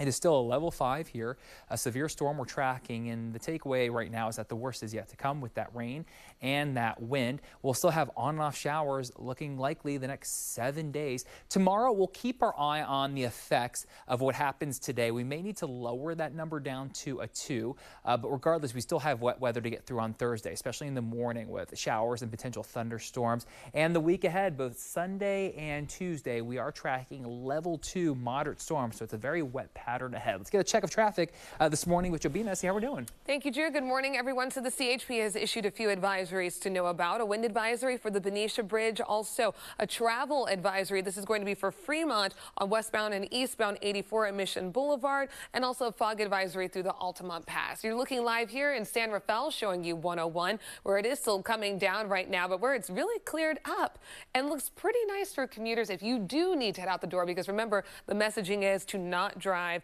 if you don't have to is, the San Mateo Bridge is looking good, and the standing water on both the eastbound and westbound sides of the bridge have cleared. So that is good news. Our drive times here are really reflecting improvements as well. Those spinouts we were following on Highway 4 have cleared. And then just lastly, I am coming back to Oakland because we still have flooding reported in this area, northbound 880 before 98th. Kamasi. Thank you, Jamina. We have crews spread out across the Bay Area this morning, checking on the conditions to let you know what we're seeing in real time. We're going to go now to ABC7 News reporter Lena Howland, who's been live on the roads all morning. And now, Lena, you moved to a different location. Tell us what's going on where you are. Yeah, that's right. This is actually our first time doing a live shot outside of the car this morning, because this is the first spot we've seen all morning that hasn't had any rain. We are live in Foster City right now, just outside of the San Mateo Foster City School District, where we have learned that the school district has made the difficult decision to go ahead and cancel school tomorrow. Now, classes are going on as usual today, so parents will not have to worry about that, but you will want to pay attention to those after-school activities and events. Also, some meetings happening today after school. All of those have been canceled, as that's when we are expecting to get hit with the brunt of this storm. So those have been canceled for the safety of the students. Also, for the safety of the students, classes have been canceled for tomorrow, which is Thursday, all day, as well as all other school activities. We're working to speak with somebody from the school district right now to get a better update on why they made this choice to go ahead and cancel class tomorrow. But again, it just shows you how seriously the school district is taking the safety of their kids with the severity of the incoming storm coming in. As we've been hearing from Drew all morning long, we're in the middle of the storm, but the brunt of the storm is expected to hit a little bit later on today. So we're working to get you more information here in Foster City. We'll give you another update coming up in the next half hour. But for now, reporting live in Foster City, I'm Lena Howland, ABC7 News. All right, thank you, Lena. Of course, we're going to be watching what happens to the storm throughout the day. This level 5 that is already moving through the Bay Area. On the peninsula, it's the winds that could be a real problem. And Gloria Rodriguez has been out there since very early this morning, 4 a.m. on the air. How's it look right now, Gloria? Yeah, Reggie, I heard Lena say first time out of the car, which, we've been out here all morning long, so we're quite drenched ourselves. But, we enjoy doing this storm coverage because it's so important to inform the community about what's going on. And what we've been seeing here in Pacifica all morning long pretty much is that rain coming down, and the winds are now starting to pick up.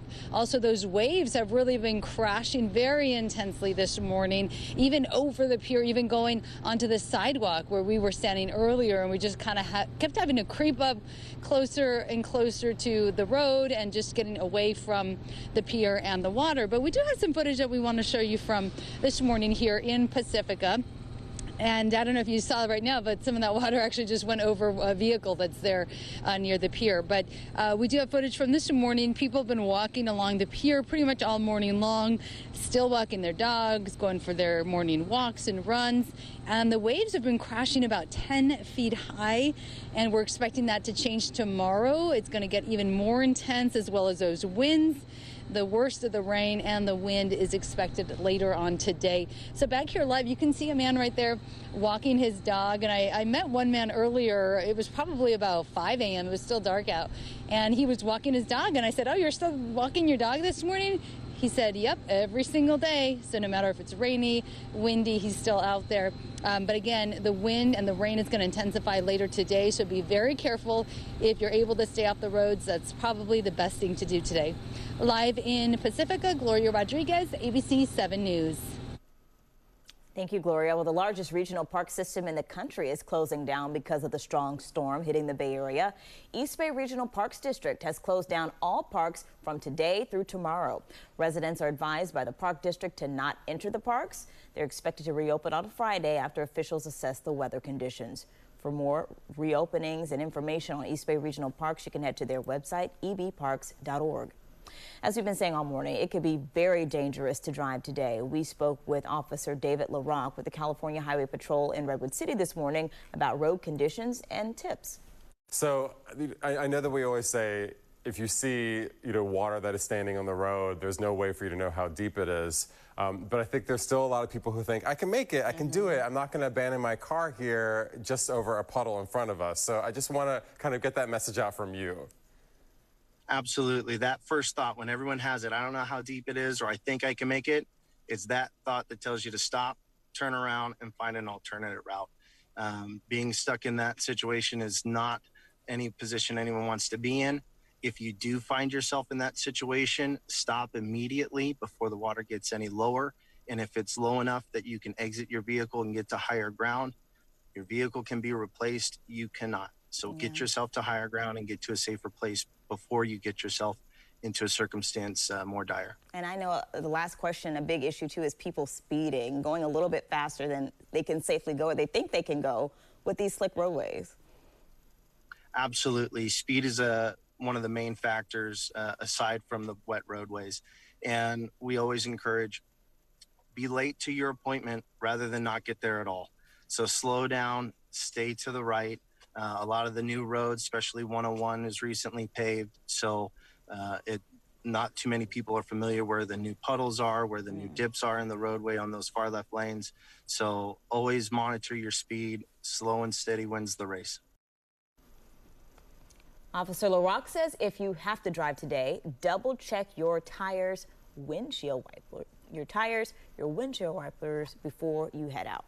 As people waited for that storm to arrive, many were out gathering supplies yesterday. That was the best day to do it when it was still dry. Home Depot in Daly City had a lot of people shopping, looking for necessary supplies. Of course, people are hoping for the best, but they're preparing for the worst. Some are pretty nervous after what they saw over the weekend. I went to Trader Joe's. Everything was, the shelves were empty. I didn't get what I wanted, but I got the emergency stuff. I've been out like the last 4 hours doing all kinds of shopping, grocery, everything, because we're probably going to stay home for the next few days. Cleanup efforts are still underway from this weekend storm. Officials are advising people to stay indoors today if it's possible, now that a flood advisory is in effect for all Bay Area counties. In the North Bay, today's storm is expected to bring flooding to parts of the area. The Weather Service has issued a flood warning for the Russian River near Guerneville. Water is expected to crest up to 35 feet by tomorrow afternoon. Residents across Sonoma County are loading up on sandbags to prevent flooding. Sonoma County District 5 Supervisor Linda Hopkins says more rivers could crest. She says heavy rain and downed trees isn't the only concern. The biggest concern that we have right now is the fact that we have the potential for gale force winds on top of a really huge atmospheric river event. Sonoma County Fire has jet skis and inflatable boats available for people who need help. Floodgates are ready to be installed as residents and businesses brace for this mega storm. We'll be right back.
Are hoping for a silver lining to all this rain, like a real impact on our state's severe drought. And of course, this could greatly help our water supply. There's good news, but there's also some realism. So we'll start with the good news. The first snowpack survey of the year was held in South Lake Tahoe yesterday, and officials say it's at 177% of normal. They say we're off to one of the snowiest starts in about 40 years. However, it's going to take a lot more than that to end our drought conditions. No single storm event will end the drought. We'll need consecutive storms, month after month after month of above average rain, snow, and runoff. To get a sense of the overall snowpack level, state water officials take measurements at more than 260 locations across the Sierra. That's to forecast the amount of snow that'll melt and flow into our rivers and reservoirs. Now, talking about the Sierra, the storm is expected to dump 8 to 14 inches of snow in that area with wind gusts up to 40 miles per hour in the Tahoe Basin. Remember, that's on top of the 3 feet of snow they already got just this weekend. So if you are heading that way, you should be prepared for chains on both Highway 80 and Interstate 80. A winter storm warning is now in effect. It seems like maybe just not a good idea to go there today. Yeah, or wait tomorrow. it out. Just wait it out. There's no problem. Okay, so now we're entering that phase where we're going to go in between the warm front and the cold front. We go into that lull where everybody's like, okay, what's with the storm? It's cloudy out there. I see a shower here or there. But the biggest impact is still yet to come. We've been emphasizing this all morning long, and for the past couple of days that it's the afternoon and the evening that we'll find the highest threat for flooding and damaging wind. That's when the heavy rain comes through at the atmospheric river that just crosses us very, very slowly, and damaging winds are very likely 50 to 60 miles per hour. So here's part one of our storm. The warm front, that's always the weaker part of the storm. It's crossing over us right now, but it did bring light to moderate rainfall across the region, caused some issues on our freeways with standing water. That will likely be an issue again later today as heavier rain is going to move through. Just some light scattered showers right now over parts of Marin County, the city, parts of the East Bay right now, but it is still level 5 severe storm we have here on the way later today with the biggest impact between 2 and 9 p.m. Again, that's when the heaviest rain and the strongest winds will move in here. Here's our storm, and this is the cold front right here. That is the part of the storm that will pack the most punch, and it will also bring just heavy rain and strong gusty winds. The reason for the heavy rain, we have this fetch of moisture that is originating from Hawaii back here. So it has a lot of tropical characteristics, meaning it has a lot of moisture to work with, and by this afternoon, you can see this atmospheric river is just aimed right at us with that heavy rainfall. Here's future weather. There's that bit of a break we're talking about around midday, maybe a light scattered shower here or there. But then this atmospheric river will hit us starting at 2 p.m. It's entering the North Bay with heavy rainfall. And as you can see, by 5 p.m., it's just beginning to cross the central part of the bay. This is some very heavy rain with those reds you see on the screen. Even by 7, 8 p.m., it's still crossing over us. So we have about a 7-hour window for a lot of us that will find some of this heavy rain and some of these strong gusty winds. 1 to 3 inches very likely across the region as we watch this river move through. A flood watch is in effect for good reason. We'll be tracking probably a lot of flooding later on this afternoon and this evening. We have a high wind warning as well for the entire region. Winds right now fastest in the South Bay and the peninsula, but they'll pick up area-wide. Later on today, we'll find winds gusting over 50 miles per hour this afternoon along the coast, and they will peak later today, gusting 40 to 60 miles per hour. We do have some snow to talk about. Like Reggie said, we have a winter storm warning in effect above 7,000 feet. Our highest peaks will see about 1 to 3 feet of snow. Let's get a check of traffic with Jobina this morning. Good morning. Good morning, Drew. Thank you. Hi, everybody. So really quickly, before we get into traffic, want to let you know we are standing by for an ABC News special report on the House Speaker vote in Washington, D.C. So when that happens, we will bring it to you live. Until then, we are going to get into the traffic impacts. And this is something I haven't mentioned today because I felt it was obvious, but a reminder because it seems to be causing some issues. If you need to turn on your windshield wipers, you also need to make sure that your headlights are on. Not only can that help prevent a crash, but that is the law in California. So please make sure you do that. A live look at Walnut Creek right now. Even though it looks dry from this portion of the camera, and maybe it is not actively raining in that area, they are still dealing with some roadway flooding on southbound 680 past North Main Street. So just a heads up to you in that area. And I'll just wrap up here with the maps. We have a new crash reported right now in Daly City on northbound 280 before 19th. So just be aware that those spinouts can still be an issue even if the rain is not coming down at that very moment. Reggie. Jobina, thank you. We're going to be live on the ABC7 Bay Area streaming app all day to keep you updated on what's happening with the storm.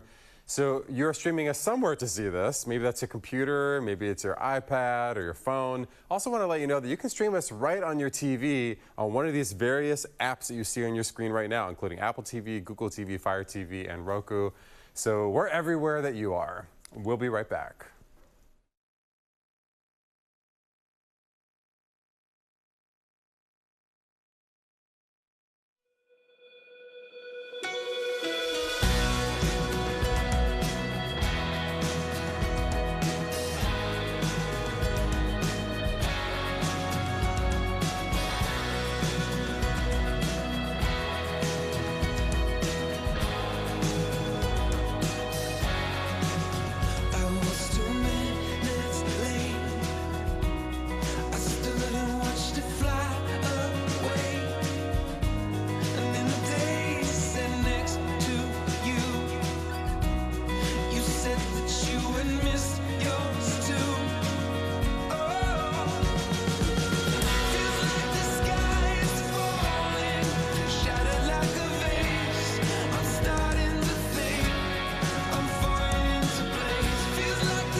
Welcome back, everyone. We want to get you updated on a story that is not storm related. It's developing news.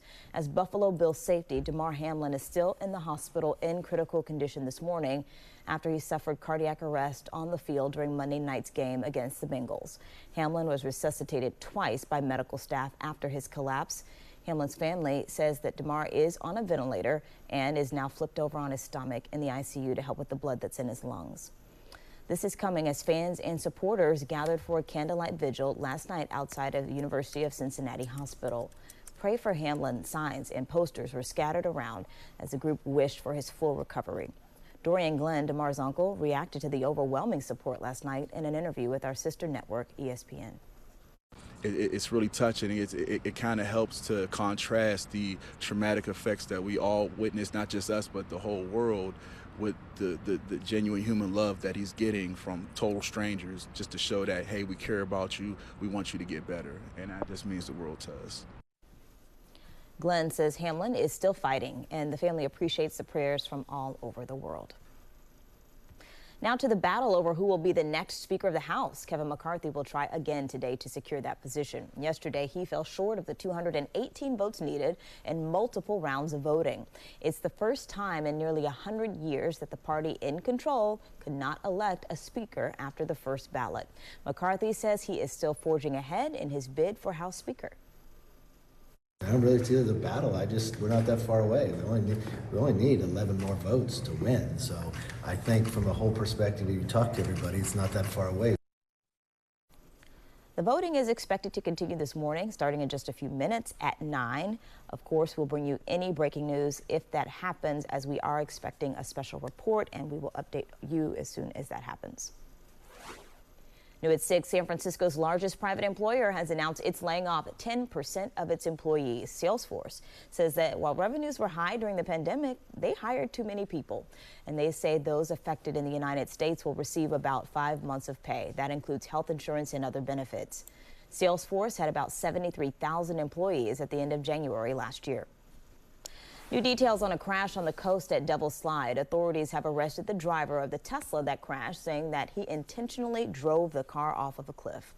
The Highway Patrol says they have probable cause to arrest Dharmesh Patel from Pasadena for attempted murder and felony child abuse. He, along with another adult and 2 young children, needed to be rescued after their car plummeted 250 feet off of a cliff. They were all taken to the hospital with non-life-threatening injuries. The 49-year-old suspect will be booked after he is released from the hospital. In San Francisco, one of the owners of MX3 Fitness in the Castro is hoping that his gym there stays dry after it flooded during Saturday's storm. Dave Carricker says a pipe burst in one of the walls. So we came in on New Year's Eve just to check in on the gym to see how it was doing, and we were standing here as the entire wall just started gushing water. And so we went and grabbed a shop vac and we started pumping as much water as we could out. We probably pumped out about 1,000 gallons of water.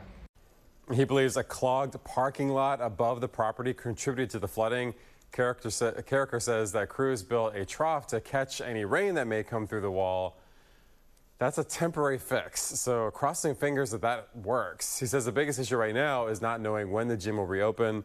Full disclosure, Dave is a friend of mine, and fortunately they have another gym in the Mission that just opened, so they're sending their clients there. After 23 consecutive drawings and no winners, the Mega Millions jackpot is once again closing in on a $1 billion prize. Since no ticket matched all 6 numbers in yesterday's drawing, the estimated prize now grows to $940 million. In a statement, Mega Millions said the jackpot has only reached over $1 billion 3 other times in its 20-year history. So if nobody wins the second drawing of the year on Friday, then the jackpot will likely surpass into the billions. We'll be back.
We're on Storm Watch this morning. You can see winds will be an issue later on today. We have a high wind warning in effect. You can see those winds high along the coast, probably over 60 miles per hour, 45, 50 miles per hour around the bay shoreline. So the worst is yet to come. We have storm concerns today. Flooding on roads already an issue in spots with heavy rain on the way.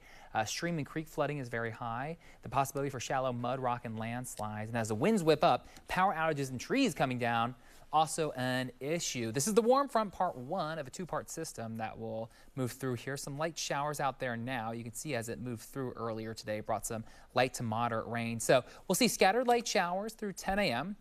A lot of cloud cover for your lunchtime, and here comes the atmospheric river. We'll bring about heavy rain as it crosses through here. Again, 2 p.m. to 9 p.m. is when we expect heavy rain and some very strong winds. A flood watch is in effect today through tomorrow as that heavy rain does move through. And we also have that high wind warning in effect for those winds gusting 50 to 60 miles per hour later today, guys. Thank you so much, Drew. As we get ready for a cut-in on air, we want to show you some of our live cameras right now to see what the conditions are like. And as Drew says, we've had a little bit of a calm, but don't get too comfortable because the worst of it is still to come.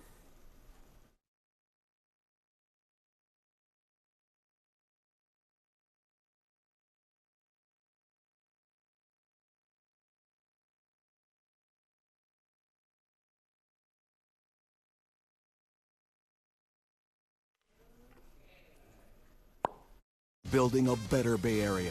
Moving forward, finding solutions. This is ABC7 News. Good morning, everyone. I'm Kamasi Aaron from ABC7 Mornings, checking in now with Jobina for a look at traffic. Hi, Jobina. Hi, Kamasi. Thank you. We have another new update from BART right now. Instead of it being up to a 10-minute delay system-wide due to wet weather, excuse me, you're now looking at 20 minutes. Also, the 7th and Market Street entrance at the Civic Center station has closed due to weather impacts. Bringing you some live cameras here before we get over to Drew, the Richmond-San Rafael Bridge. Droplets there on the camera. And then also it is still falling, the rain there in San Rafael. Looking live at 101 right now. But Drew, I was checking out those East Bay cameras, and it does look like it's starting to dry up. Break for some of us. It is still a level 5 severe storm. The worst impacts are yet to come. Between 2 and 9, we will have heavy rain and strong gusty winds. Kamasi? All right, thank you, Drew. Now it's time for Live with Kelly and Ryan, and we will see you soon.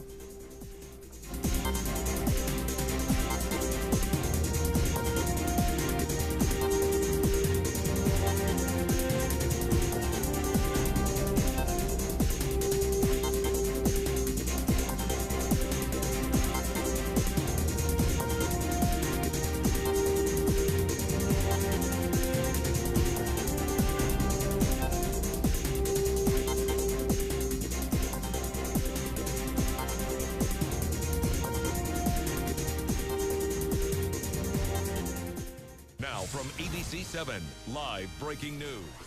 Welcome to hour 6 of our storm coverage. We are on air because of a potentially life-threatening storm is moving through the Bay Area right now. And we are saying pretty much goodbye to the first wave of this 2-wave system. We are expecting flooding, downed trees, and landslides later today. The storm is a level 5 on our exclusive ABC7 storm impact scale, and that's the first time ever that a level 5 storm has been declared. Good morning to you, and welcome to Wednesday, January 4th. Yeah, we have live team coverage of the impact. ABC7 News reporters Lena Howland and Gloria Rodriguez live with the impact of the storm. Jobina, of course, monitoring the issues we're seeing on the roadways and with public transit, but we start with meteorologist Drew Tuma. Yeah, we're seeing the tail end of the warm front this morning. We are on storm watch because there's a level 5 severe storm. We do have heavy rain and damaging wind. The worst is yet to come. That will occur between 2 p.m. and 9 p.m. later on today, and that means the flood threat still remains high, and we still have damaging winds to talk about. Here's live Doppler 7. What you can see is the tail end of the warm front. We still have scattered light showers out there. Earlier this morning, we had some heavier showers that brought some issues in some of our area roadways with ponding on there. But right now, we're on the tail end of round 1. There you can see the last 4-hour loop as it goes by. But here's our storm system on satellite radar, the bigger picture. You can see that comma shape. There's the low pressure. Here is the cold front right here. That is what is next, and that is a lot more powerful than the warm front, and that will bring us some heavy rain and those strong gusty winds. So over the next hour, we have those light scattered showers. There will be a break in the activity. We talked about that a lot between 10 a.m. and 2 p.m. Don't get a false sense of security just because there's a lull in the action. The main event is this cold front. From 2 to 9, it will bring heavy rain, a high flood threat, and damaging winds. Winds we did not see over the weekend with that New Year's Eve storm. We will see that now as we have this low-level jet nearby that is supplying us with those strong gusty winds. Here's future weather. In about a half hour, still some light showers out there. Midday, lunchtime, it's cloudy, some drizzle here and there. But here comes the main event. This is the atmospheric river, and this is what we're worried about, because we'll see high rainfall rates within this atmospheric river, meaning that it's going to be very easy to flood in spots with this heavy rain out there. When future weather starts popping in some reds, that's when you know rainfall rates could exceed an inch or 2 per hour, and that will create some issues as this atmospheric river moves through. Even by 6, 7 p.m., it's still crawling across, so it's between really 2 and 9 p.m. tonight that we have that window of some very heavy rain and some strong gusty winds. So it is for that fact we have this flood watch in effect for good reason. The worst is yet to come. Our ground is saturated, and with heavy rain in the forecast, anything that falls is going to run off pretty quickly onto our roads, our streams, and our creeks later today. Also have a high wind warning in effect for those winds gusting 50 to 60 miles per hour. We'll take a closer look at those winds coming up in just a few minutes. But first, let's check in with Jobina and see how we're doing with traffic. Thank you, Drew. We just got a new update from the CHP regarding roadway flooding in San Rafael. So they have spotted flooding. It's going to be on southbound 101 to eastbound 580. So just be aware of the standing water as you move through that area. For our commuters that are taking mass transit, want to let you know that the San Francisco Bay Ferry, Harper Bay, and South San Francisco routes have been canceled today due to the weather, as well as the Golden Gate Ferry Angel Island service. This is pretty new in the last few minutes from BART, 20-minute delay system-wide, and it's up to 20 minutes. I want to be clear on that due to the wet conditions, and you're looking at wet platforms, stairs, etc. They also did have to shut down the 7th and Market Street entrance at the Civic Center BART station. Live look in Walnut Creek showing you 680. There are still reports here of standing water and some flooding on southbound 680 right before North Main Street. And then overall, you can see the Bay Area here in our map. We don't have a lot of sensors lit up right now, which is a good thing in terms of slow traffic. We're not seeing a ton of that, but a big impact in Fremont here for a travel advisory that's been issued until Friday at 6 p.m. Eastbound and westbound 84 between Mission Boulevard and Main Street will remain closed due to flooding and landslide cleanup. Kamasi. Thank you, Jabina. Well, we have crews spread out across the Bay Area this morning, checking on conditions to let you know what's going on in real time. We're checking in now with ABC7 News reporter Lena Howland. And Lena, what's going on where you are?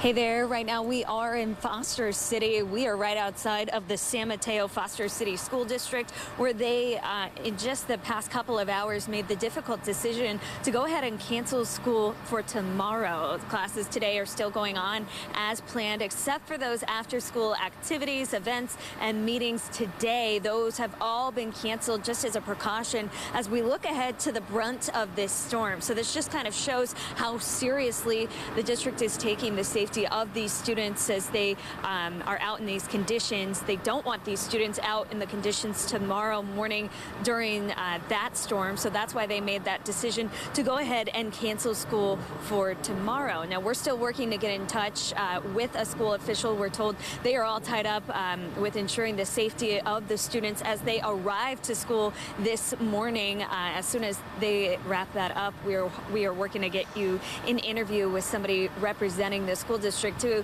give us some more information and explain why they made this early decision to go ahead and cancel school here in the San Mateo Foster City School District. And as for the update on our conditions of what we are seeing in Foster City, it's not really raining much at all, maybe just a couple of sprinkles, but the wind is definitely starting to pick up. And that's what we're going to be keeping a close eye on over the next couple of hours as we wait for the brunt of this storm later on this afternoon. So for now, reporting live in Foster City, Lena Howland, ABC 7 News. Lena, thank you. And we're also looking at what's happening along the peninsula, especially as we see these waves pick up and the wind pick up. Gloria Rodriguez has been in Pacifica all morning long, and it doesn't look like it's raining too hard right now where you are either. Yeah, it's not too bad right now, Reggie. We were out here all morning long, and it was raining pretty intensely a little bit earlier. The winds also have not gotten as bad as what we're expecting later. We're told those winds could gust about 60 miles per hour later on. Definitely not what we're seeing right now. And you could see back here at the pier that some people are actually out here, out and about, taking pictures of the waves because the waves have been crashing pretty hard over the pier. So a lot of people are still taking their dogs out on walks, going on their morning walks, all of that kind of stuff. And we have footage from the Pacific up here this morning where people have been walking along and looking at those waves crashing about 10 feet high. And the winds have been kind of not too bad during the day, but we're told that they could intensify a little bit later on. And some people have been getting those sandbags throughout San Mateo County to protect their homes. Take a look. I went back to my corporate office and got this bag because, we got to improvise in order to get something done really quick. Because the more we wait, it's going to be even worse, And Patrick Wan's garage flooded over the weekend. He and a 7-year-old were even getting ready for today's rain, hoping to fill 10 to 15 sandbags. And San Mateo County supervisor says that they did order 24,000 sandbags, and they're hoping to distribute those to different cities in the county. So if you need sandbags, check with your city or your county to see if they have any more, because they are going quick because of the high demand, and see when they're giving out those sandbags so you can get one if you do need it. it. And behind us, there's a little coffee shop here on the pier. They just opened a short time ago, and I saw another business that was open this morning. But it is a little quiet here in Pacifica today. And of course, we know that the storm will just be intensifying later on. Live in Pacifica, Gloria Rodriguez, ABC 7 News. Thank you, Gloria. And earlier today, we talked to a familiar face here at ABC7. I interviewed former ABC7 News reporter Matt Keller, who is now with the Santa Clara Valley Water District. And he gave us a look at the precautions people should be taking today and the expectations for later this afternoon and heading into tomorrow. Yeah, this is the beginning. This is the time we're asking everyone to be prepared. You know, there are certain steps that people can do here in Santa Clara County to get prepared. You know, one of the things we're asking people to do is sign up for emergency alerts. Santa Clara County has an emergency alert system. You know, you've got the Red Cross. There are a lot of agencies here that use Nixle as well, so that if anything does happen and there are evacuations or there's something that you need to know, you can get that information directly from your local city and your local agency. Another thing that we're asking people to do is to have an emergency plan in place. You know, what are you going to do if you do have to evacuate? What kind of medications do you have to take? Where are you going to go? Those types of things. And then, of course, we're asking everybody to be prepared with sandbags, because it gets a lot more difficult to go out and get sandbags in the middle of the storm. And in fact, there's been a huge demand for sandbags here in Santa Clara County. We've distributed about 50,000 filled sandbags so far. And now we're just delivering the empty bags and the sand there to the different stations all across Santa Clara County. There are about 25. And we're asking people to bring a shovel, bring a friend, because you're going to need help. Those sandbags can get heavy. And then also for the possibility that one sandbag location may run out of bags and you'll have to go to another one. So I would do that now before obviously the serious storm, and the serious part of the storm, as Drew has been saying, comes this afternoon. And Matt, what about the integrity of the water system? There are obviously concerns that if there is flooding, that there could be potential sewage issues, or even the expectation that there may be not water turned on for some folks. Sure. So Valley Water has opened up our Emergency Operations Center here in Santa Clara County. And so we join other jurisdictions, Santa Clara County and all the local cities who are also operating their own emergency operations centers. So we're all working together just to address issues together. And to provide information to each other about what's going on. But as far as Valley Water goes, we're in charge of our waterways. So we're making sure that we get out there and remove debris. I think one of the biggest concerns for us as the storm gets going is those winds. And of course, the ground is drenched. And so a lot of trees and debris end up falling down. And so that can end up in the waterways. So we have crews out there that go around to remove any type of blockages in our waterways. In fact, if somebody is out there and they see a blockage or something in our waterway, we have a number. It's 408-630-2378. So that's 630-2378 with area code 408. So if people do see something in their waterways, they can call and report it. Of course, we're going to have our crews going, you know, to those hot spots where we normally see those types of blockages and removing those blockages so the waterways work, you know, as they're supposed to, and let that water flow through. And there hasn't been a lot of a break between these two storms. So Saturday we got hit really hard, and today and tomorrow we'll get it again. What extra challenges that pose to folks who are trying to clear those waterways? Sure. So, I mean, the ground is drenched. So all that water that is falling, you know, as we came from the drought, we had two concerns. The ground during the drought gets hard, and then you have runoff that comes from that. Now, once the ground is softened up, now the ground is soaked because of all the storms we've had. And so now that runoff is going off that ground. So there's going to be a lot of water going from, you know, our watersheds into our waterways. So that's a lot of water into, you know, the creeks, the streams, and all of that. So we're expecting it to you know, as the National Weather Service has called for, a flood watch, that we're keeping an eye out on a lot of hot spots here in Santa Clara County. So we're just the thing is you know, Mother Nature sometimes does this, and flooding can happen. And in fact, our flood campaign has been floods can follow drought. And so when we see the drought, we know that with climate change, we're going to see these extreme weather systems come in. So we've had severe drought for 3 years, and now here we are in you know, back-to-back atmospheric rivers, and we're seeing severe, you know, rain and a lot of rainfall all at once. So we're just asking everybody to be prepared. And speaking of Santa Clara, these are a lot of the numbers that you would need in the case of an emergency, including the one that Matt just gave out. So the important thing to know about this is that while we do have 911 up there, it's your last resort, right? And especially during times like these, they are asking that you please do not call 911 unless there is an imminent threat to life or a major threat to property. So these are the numbers you would call for down power lines, for creek flooding, and for non-emergency situations. And we'll be right back.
We're on Storm Watch. We'll take you outside. Here is a live look. This is the East Bay Hills camera. The winds are picking up right now. The camera beginning to shake in the past 30 minutes or so. Take a look at these winds right now. Oakland right now is gusting to 41 miles per hour. And this is just the beginning of what will be a very windy and dangerous wind event later on this evening. In the South Bay, you can see we're gusting close to 30 for Hayward, San Mateo, San Jose, especially. Livermore gusting close to 30. It's a similar story in parts of the North Bay. And we do expect these numbers just to rise as this atmospheric river gets closer. Into the hills we go. Look at the east foothills of San Jose. We're gusting to 50 miles per hour right now. So this is our concern through the next 12 hours. As we head towards the afternoon and the evening, these winds are just going to increase, and these waterlogged trees can easily topple, and power outages are almost certain under these conditions. In fact, future tracker wind gusts, as we go throughout the afternoon, the winds will just ramp up fast along the coast by about 4 p.m., gusting close to 60 miles per hour. And then at the height of the storm, between 7 and 8 p.m., we do expect around the bay shoreline winds gusting 40 to 55 miles per hour. You look at the coastline, Half Moon Bay gusting over 60 miles per hour. These are strong winds that will come along with heavy rain. It's for that fact we have a high wind warning in effect for the entire region for those very strong wind gusts. So we will see power outages as these winds ramp up. We will see trees come down. It's a really good idea as we have a bit of a break in between the warm front and the cold front. If you move your car away from trees, that's a solid idea in case limbs do come down. You do not want that falling on your car. On the exclusive ABC7 storm impact scale, it is still a level 5, a severe storm we have today. The worst is yet to come. We're just beginning to feel those winds ramp up. The heavy rain hits us between 2 and 9 p.m. and that flood threat is high because everything is saturated. Once that rain starts falling down quickly, it's immediately going to run off on our roads and on our streams and creeks. Look at this comma shape. It's a signature of a very strong storm right now. This morning we had the warm front move through, and now the tail of this comma, that is the cold front that will bring about that heavy rain. So a bit of a break here around lunchtime. Don't let that guard down because here comes the heavy rain, and this is what we're worried about on future weather. By 2-3 p.m., this atmospheric river with these very bright colors is just going to slowly crawl across the bay. By 5 p.m., look at this line of red. That is some very heavy rain with high rainfall rates. We will see areas of flooding, likely on our roads first and then on our streams and creeks. And that will also be accompanied by those strong winds. So the big takeaway, the worst is yet to come. And on the exclusive ABC7 AccuWeather forecast, you do notice after today's 5, we are not out of the woods by any means. The next 7 days, we are lit up on the storm impact scale. And if we do even stretch to the south to 10 to 14 days, it is still a very wet pattern. So these storms will just add on top of each other, and we're nowhere near out of the flood threat even through early next week, guys. All right, thank you, Drew. Well, there is an expected lull in the storm early this afternoon, and that could be a good time for you to fill up your sandbags and get to your car to higher ground, especially if you are in an area that is known for flooding. Also, you want to clean up your yard because you don't want anything left out that could be picked up by high winds and potentially hurt someone or break your windows. Inside your home, make sure you close your blinds and your curtains in case your windows shatter, and document what you own with pictures. The other thing you can do is move your valuables to higher ground. So if you have a 2-story home or whatever the highest places in your home are, move your valuables to those type of places, especially documents. It's also a good idea to locate your gas service shutoff valve and your electric panel so you know where to go if there is an emergency, and also unplug your electronics. The Palo Alto Police Department has issued a traffic advisory on University Avenue as it is preparing for the storm. Expect heavy delays eastbound on University Avenue as staff deals with all of the debris from the San Francisco Creek. Practice that 3 times. Near Highway 101, drivers are advised to use another route and expect heavy traffic. So lanes are reduced for now. That's the bottom line. So here's a look at the creek on Monday where debris piled up from this weekend storms, causing water to spill to the nearby streets. And we will be right back.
Good morning, everyone. So you heard Drew mention the wind. The CHP has issued some new wind advisories for us right now. So we have one for the San Mateo Bridge, also the Dumbarton Bridge and Benicia Bridge this morning. And we also still have that fog advisory in effect through the Altamont Pass. We're also still looking at roadway flooding. So we're going to bring in this live picture from San Rafael showing you 101. Southbound 101, right when you get to eastbound 580 is where we're getting reports of that roadway flooding. At least the shoulder on the right-hand side is blocked and potentially one other lane right at that intersection. Also, that roadway flooding in Walnut Creek. This is going to be on southbound 680 past North Main Street. So we're seeing the impacts there as well. Make sure to have your headlights on if you have your windshield wipers on, everybody.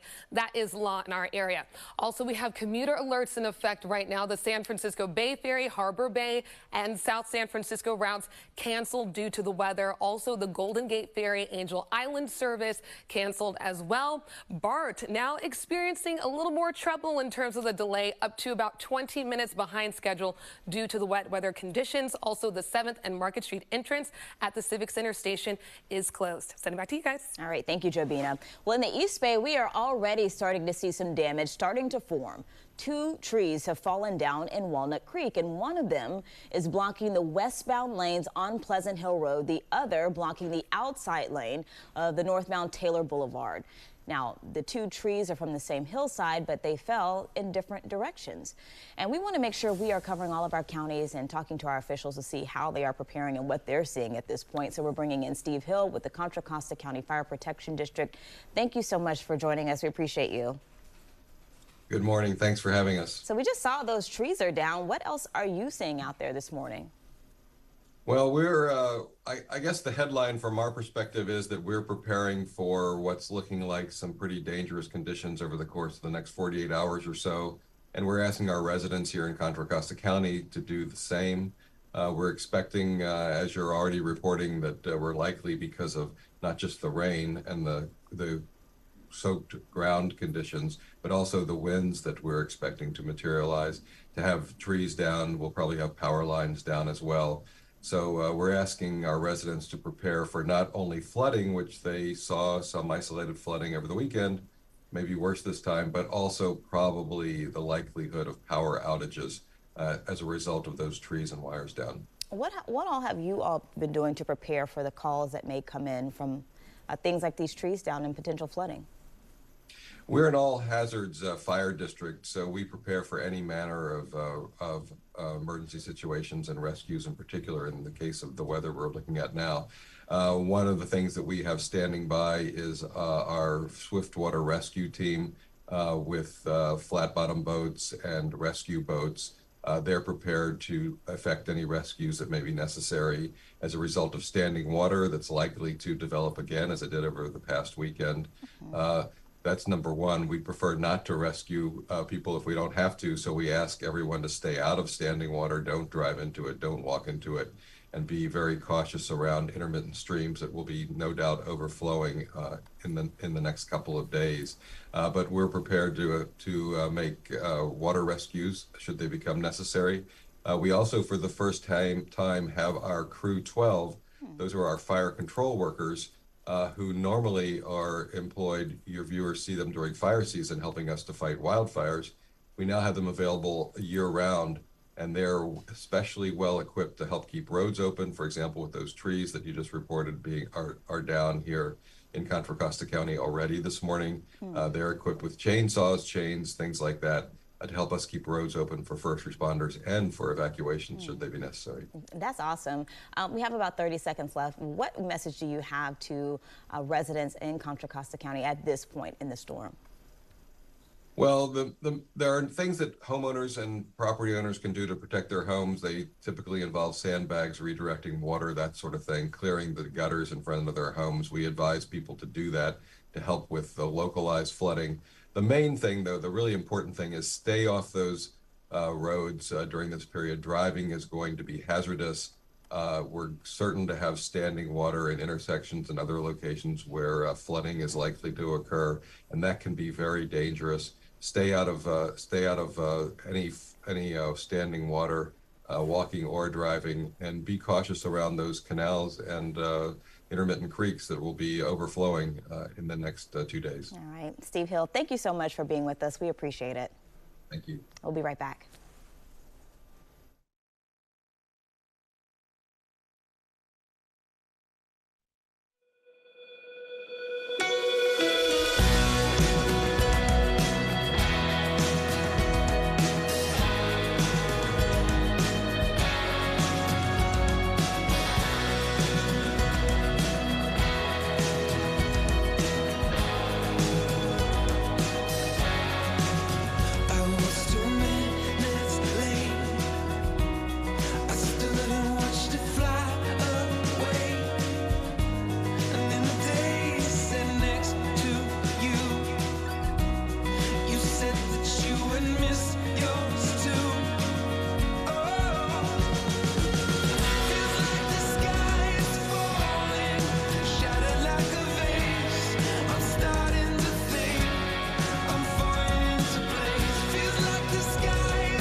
well, look what the storm dragged in. Oh. It's Ginger's Eve. Do we have the lower third yet, or is Ginger time? It's Ginger time. It's Ginger time. Oh, okay, Cue up the lower third. We'll be working on it. You can get it. It does exist. I'm so happy to be here. Do you know how soaking wet I am? Oh my gosh. We're so glad you could come in and hang out with us and be warm. In person, to see all your faces and the help that Drew has given me through even just the fact that I'm here is pretty astounding, and I thank you all. That means you found parking. Yes. Okay. Found parking. That part was the easiest part of the whole morning, but we were down. Oh, let's put the mic on. Yeah. her. Just put the mic We on. want to make sure we hear this. Fell off a little bit. It's because we hugged her so deeply. I did hug She you was really like, hard, and it just don't got. hug me, I'm wet. We were like, we don't care. Hold on, We're hugging you anyway. I'm not gonna hide it. I'm not gonna hide it. The coat isn't even mine. Like the whole plan of coming out here was so quick, but I'm so glad to be here because when something of this magnitude is happening, that's when I show up. So unfortunately, y'all got me. Here I am. People are saying she's here.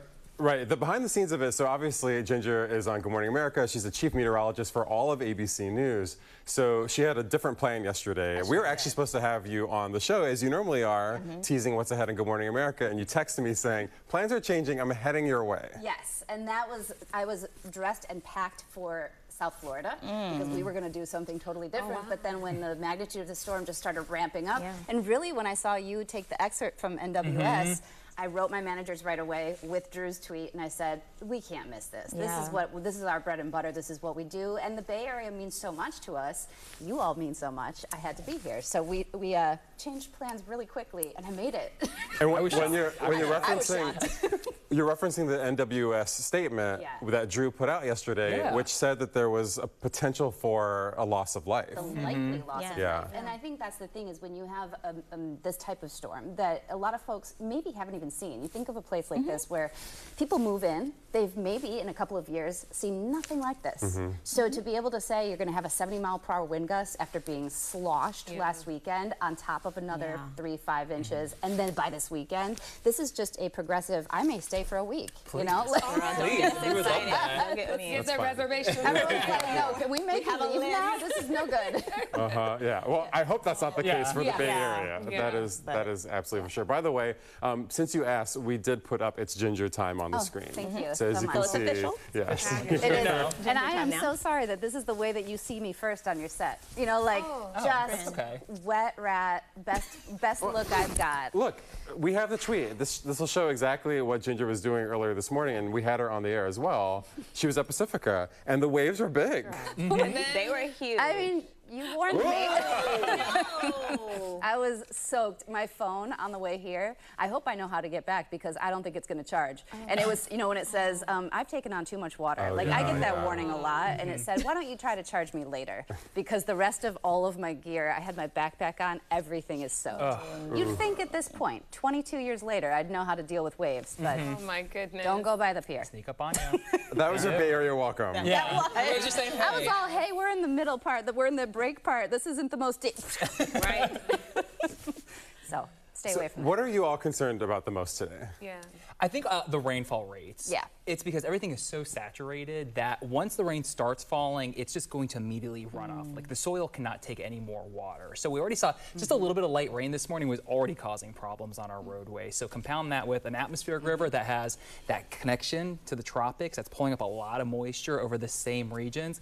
That's what we're concerned about as the evening goes on. I think the wind to me is the part when you look, you already were talking about trees down. That's the other part that, you know, the NWS, and nobody puts out these records of who gets killed or hurt by trees, but trees go onto cars, trees go into homes, and that's where we end up seeing a lot of problems with any 50-plus-mile-per-hour wind when you have a saturated ground. So you all have a lot of trees around here, and those trees will come down. And to me, that's the thing is people don't even realize how dangerous that trunk of a tree. It doesn't even have to be that big, even branches. And that's what we see with severe storms that aren't even that severe. But you're about to have a line of it, you know, between 3 and 7 p.m. that brings that for everybody. And I think the length of that storm, right? And how long you will have a 50 to 70 mile per hour gust. Yeah, and the National Weather Service, those meteorologists, they don't use use hyperbole at all. Like, so when they say they're super conservative. Yeah, when they say a loss of life is possible, then you're like, okay, and that's why your alarms went off. You're like, okay, yeah, that is something. I think so. And then the other thing I wanted to be out here for is so many people misunderstand when we're talking about California's drought. And we are talking a lot about not just what this will do for reservoirs, because that's important, right? But how it doesn't relieve you of a drought. It doesn't end everything. So we're going to get into that. I'm trying to get in touch with certain professors that are showing the attribution to climate change, especially in the extremes, going from extreme drought to extreme rainfall. And that's what we'll see more of. And so that's part of the story. And when I'm telling my husband why I'm going to be gone for a couple days, this is how I get him to say, okay. Because I'm like, no, this has much bigger implication than just one storm. Yeah, because I was looking at the post you put on Instagram showing the satellite view, and I'm like, this almost feels like I'm back in Florida looking at a hurricane moving on, and it just feels like that's not something I expected to experience here in California. Right, a lot. Even our crew this morning, he had worked in Washington, D.C. for a couple of years. He said, I moved to California thinking I don't have to do this anymore. Right. Oh, yeah. And here we are. So, yep. Seattle, Sorry. for sure. Yeah. Very. This is also, I know we're talking about something very serious, but it is so fun to have you here, Ginger. I know. I mean, this is like such, I mean, everyone, didn't you ride in the middle seat yesterday? Is that what you said all the way? Oh, this sounds way too privileged, but I will say. No, say it. We want to know. I want to know the ins and outs. We get it. I will say it was pretty far back in the plane, and it was, but I am so committed, and I don't know if, and like this morning, I wanted to rest, but I was like, listen, you all, you mean so much to me. Every morning when I do my hit with you after Good Morning America, it's really one of the highlights, always. And so I was like, oh, I'm making the time. So yes, I will sit in the middle seat in the back of the plane. Love that. Delayed and everything, just to get here to you. What does the rest of the day hold? Are you going to be on World News Tonight? Well, this is where Drew and I were just looking. So we look at the map, we look at the timing, and World News Tonight, the first feed hits 3:30. So I'll find a place where you're going to be able to visibly see what's happening, and that's probably North Bay at that moment.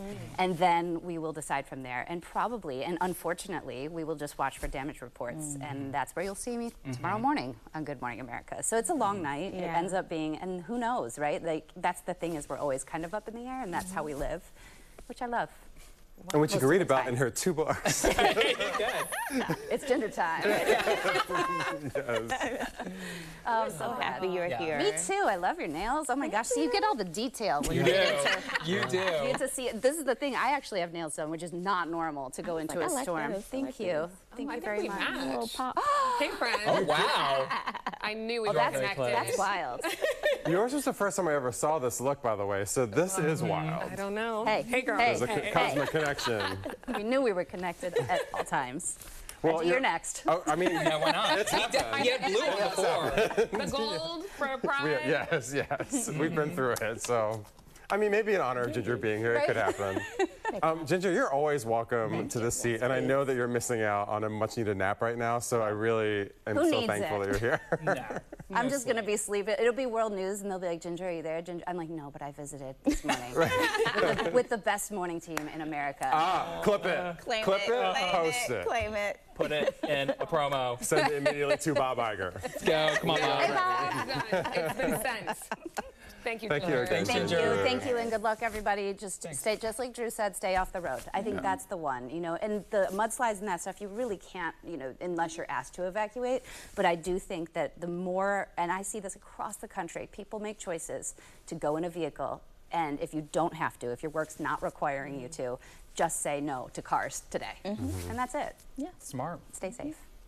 Also, in the Bay, no one wants to cross the bridge. Right. So they'll stay in their house. Thanks. They will. They'll stay in their house. Don't worry. That computer's still working. That's like crossing Manhattan. I get it. Yeah, exactly. Very Not in similar. Brooklyn. No, Brooklyn, that's another world. They might as well fly middle seat to San Francisco. There you go. I'm going to Brooklyn.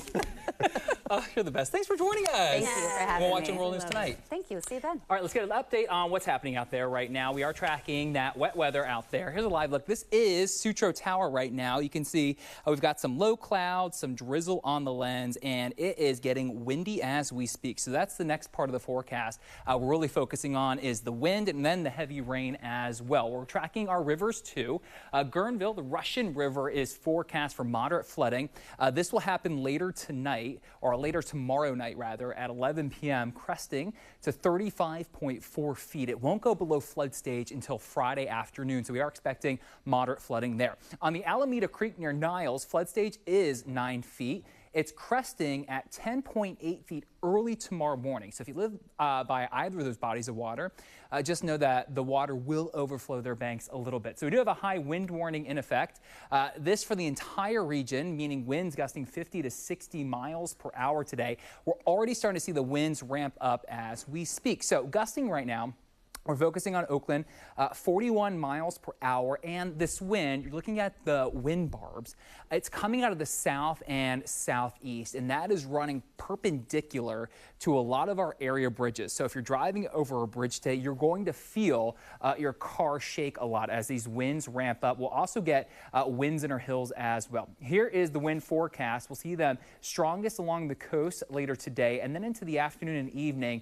By 8 p.m., I mean, we're talking winds 40 to 50 miles per hour, even higher than that along the coastline, up to 60 miles per hour. So that's the issue we have throughout the afternoon and evening. And then early tomorrow morning, the winds will slowly ramp down. Here's Live Doppler 7. The warm front overhead right now brought us light to moderate showers. We have light showers out there now, but we're awaiting the stronger cold front to move through. Some light rain, San Rafael, San Francisco, South San Francisco, Kensington right now, some light showers. It's still a level 5, a severe storm on the exclusive ABC7 storm impact scale today, with heavy rain and damaging winds.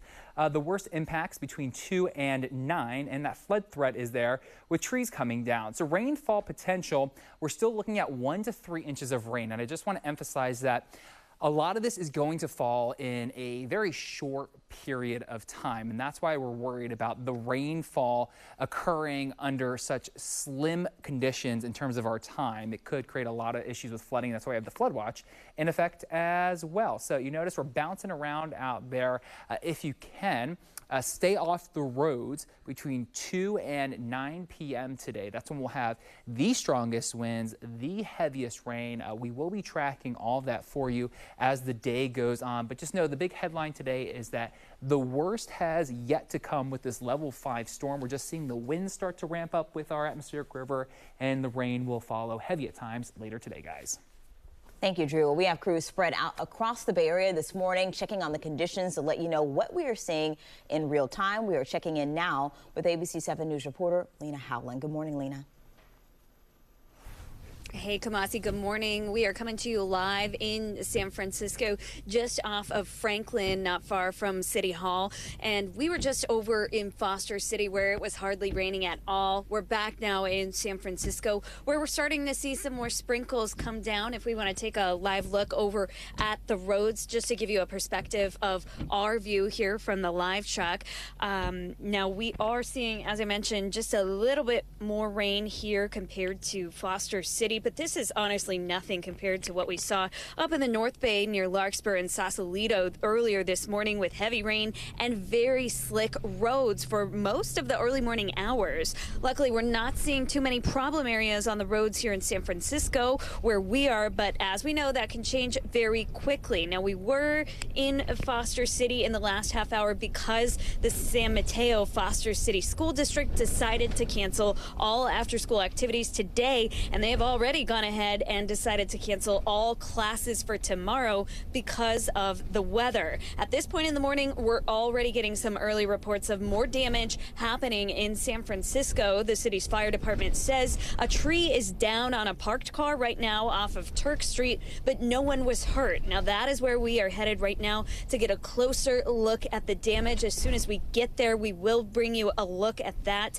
Now, if you do see damage similar to that, including a downed tree or clogged storm drains, do not call 911. If it is something non-life threatening like that, you are asked to call 311 instead. You can also report these things through their website, which is sf311.org, or you can go through the 311 mobile app, which is free. So we are working to get you a look at the damage on this tree that's fallen on a parked car. As soon as we get that, we will bring that to you. But for now, reporting live in San Francisco, Lena Howland, ABC7 News. Lena, thank you. Now to the peninsula, people are preparing for those strong winds that we've been talking about all morning long.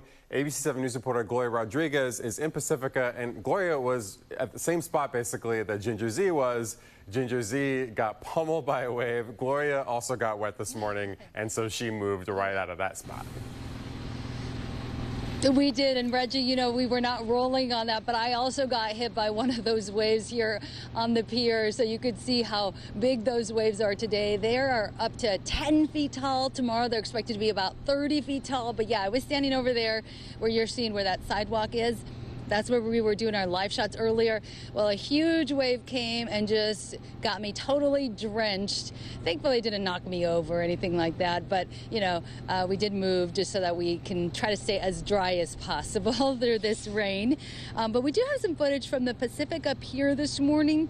We've seen quite a few people actually just kind of walking along the pier a little bit earlier as the waves crash, just kind of getting video of the waves and all the activity out here. And I also talked to the store manager at David's Bagels here in Pacifica. He says that they're planning on closing at 4 p.m. as usual, even though the storm is expected to intensify. Yesterday was our first day open ever, so it was crazy busy. Probably won't be the same today. We've had a steady morning so far. And then I also talked to a Recology employee who is working hard on trash pickup today, and he says they've been working through the rain and the wind and hoping to stay on schedule and hoping it doesn't get too bad. But back here live, again, you can see those waves continue to crash. And actually a school bus is coming by right now. So, of course, we'll be keeping an eye on what goes on with that situation, what Lena was talking about as far as the schools here in San Mateo County.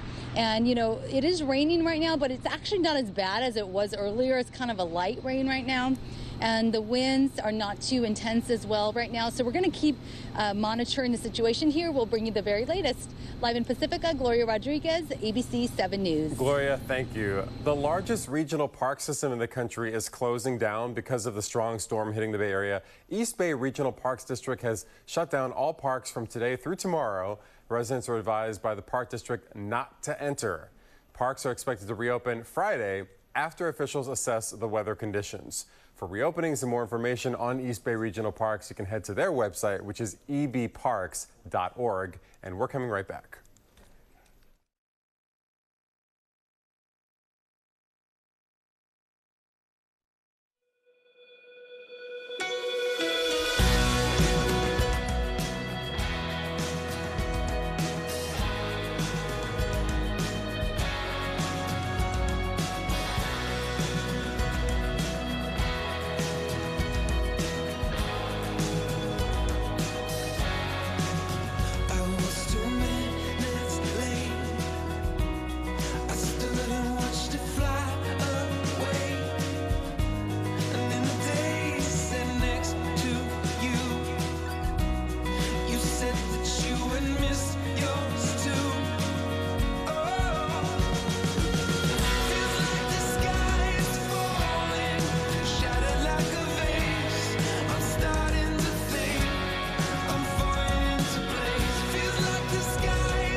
Well, as we've been saying all morning, it could be very dangerous to drive today. We spoke with Officer David LaRock with the California Highway Patrol in Redwood City this morning about road conditions and tips. So I know that we always say if you see water that is standing on the road, there's no way for you to know how deep it is. But I think there's still a lot of people who think, I can make it, I can do it. I'm not going to abandon my car here just over a puddle in front of us. So I just want to kind of get that message out from you. Absolutely. That first thought, when everyone has it, I don't know how deep it is, or I think I can make it, it's that thought that tells you to stop, turn around, and find an alternative route. Being stuck in that situation is not any position anyone wants to be in. If you do find yourself in that situation, stop immediately before the water gets any lower And if it's low enough that you can exit your vehicle and get to higher ground, your vehicle can be replaced. You cannot. So get yourself to higher ground and get to a safer place before you get yourself into a circumstance more dire. And I know the last question, a big issue too, is people speeding, going a little bit faster than they can safely go or they think they can go with these slick roadways. Absolutely. Speed is one of the main factors aside from the wet roadways.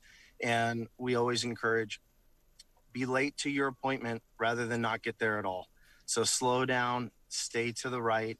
A lot of the new roads, especially 101, is recently paved. So not too many people are familiar where the new puddles are, where the new dips are in the roadway on those far left lanes. So always monitor your speed. Slow and steady wins the race. Always good advice. Officer LaRock says if you have to drive today, make sure you double check your tires and your windshield wipers to make sure they are in good and working condition. As people waited for the storm to arrive, many were out gathering supplies yesterday. Home Depot in Daly City was packed, people getting the necessary supplies. I know it only looks like 2 people in that video, but it was packed. People obviously trying to get their sandbags if they could get them. And they're pretty nervous after what they witnessed last weekend. I went to Trader Joe's. Everything was, the shelves were empty. I didn't get what I wanted, but I got the emergency stuff. I've been out like the last 4 hours doing all kinds of shopping, grocery, everything, because we're probably going to stay on for the next few days. Cleanup efforts are still underway from last weekend's storm, so officials are advising people to stay indoors if possible now that a flood advisory is in effect for every Bay Area county. In the North Bay, today's storm is expected to bring flooding to parts of the area. The Weather Service has issued a flood warning for the Russian River near Guerneville. Water is expected to crest up to 35 feet by tomorrow afternoon. Residents across Sonoma County are loading up on sandbags to prevent flooding. Sonoma County District 5 Supervisor Linda Hopkins said more rivers could crest, and she says heavy rain and downed trees is not the only concern. The biggest concern that we have right now is the fact that we have the potential for gale force winds on top of a really huge atmospheric river event. Sonoma County Fire has jet skis and inflatable boats available for people who need help.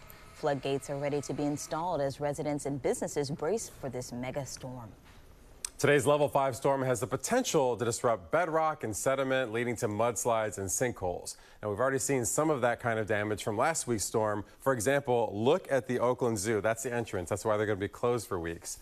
And now residents who have experienced previous slides in the neighborhood say that they're worried about the safety of their homes. A Sausalito resident describes the moment nearly 4 years ago when a massive mudslide took down her neighbor's home.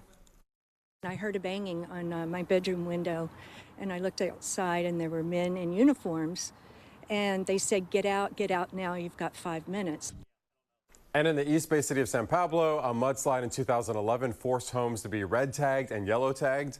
Years later, the problem was fixed, but residents who live in the area have seen gradual shifting of power poles and cracks in the street, and they are worried that a big storm could test that fix.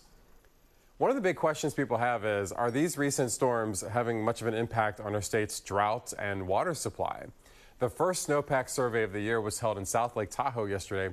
Officials say it's at 177% of normal. They said that we're off to one of the snowiest starts in about 40 years. However, these recent storms, as much as they've given us, it still isn't enough. No single storm event will end the drought. We'll need consecutive storms, month after month after month of above average rain, snow, and runoff. To get a sense of the overall snowpack level, state water officials take measurements in more than 260 locations across the Sierra. And let's look at the Sierra, where this storm is expected to dump 8 to 14 inches of snow in the area, with wind gusts up to 40 miles per hour in the Tahoe Basin.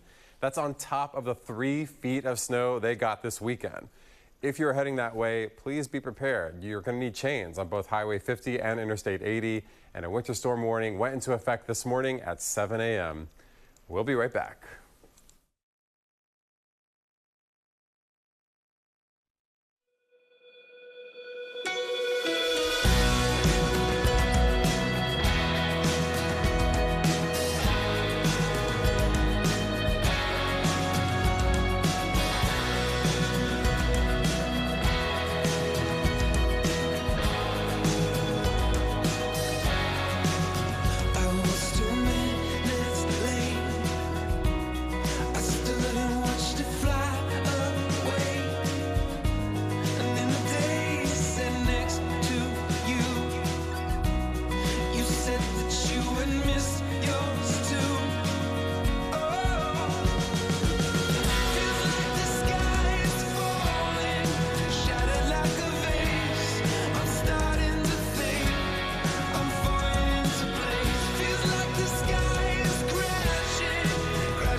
Good morning, everyone. Checking back in on traffic. We have a brand new report of a mudslide beginning in Orinda right now that is impacting the freeway on westbound 24 past the Camino Pablo on-ramp, It does look like at least one lane is impacted here, and we will certainly keep an eye on that. We know that the soil is very wet and loose right now. A wind advisory has been issued for the Bay Bridge now by the CHP. Also, I just want to bring a note here. When you pull onto the bridge, you are going to see a big, bright sign that says, basically, if you don't have to, don't drive until tomorrow night. And that's the messaging we're sending out. Let's check in with Drew.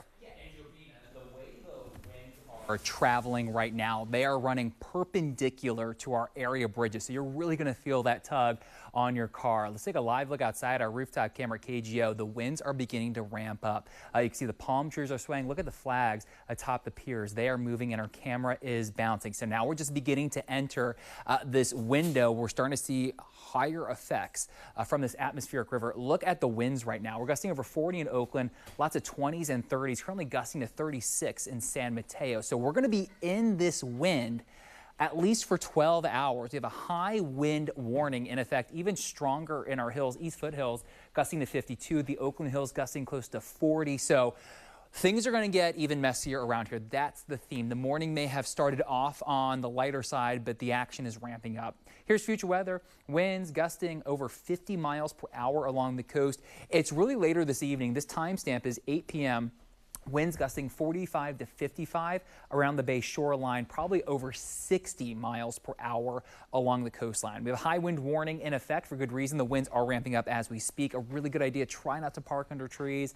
You don't want a tree falling on your car. Here's live Doppler 7. We've got light rain moving over the same areas right now. Jobina just mentioned that mudslide affecting areas near Orinda, and this is just going to ramp up as the day goes on. That is also the theme. On the exclusive ABC7 storm impact scale, it's a level 5 severe storm.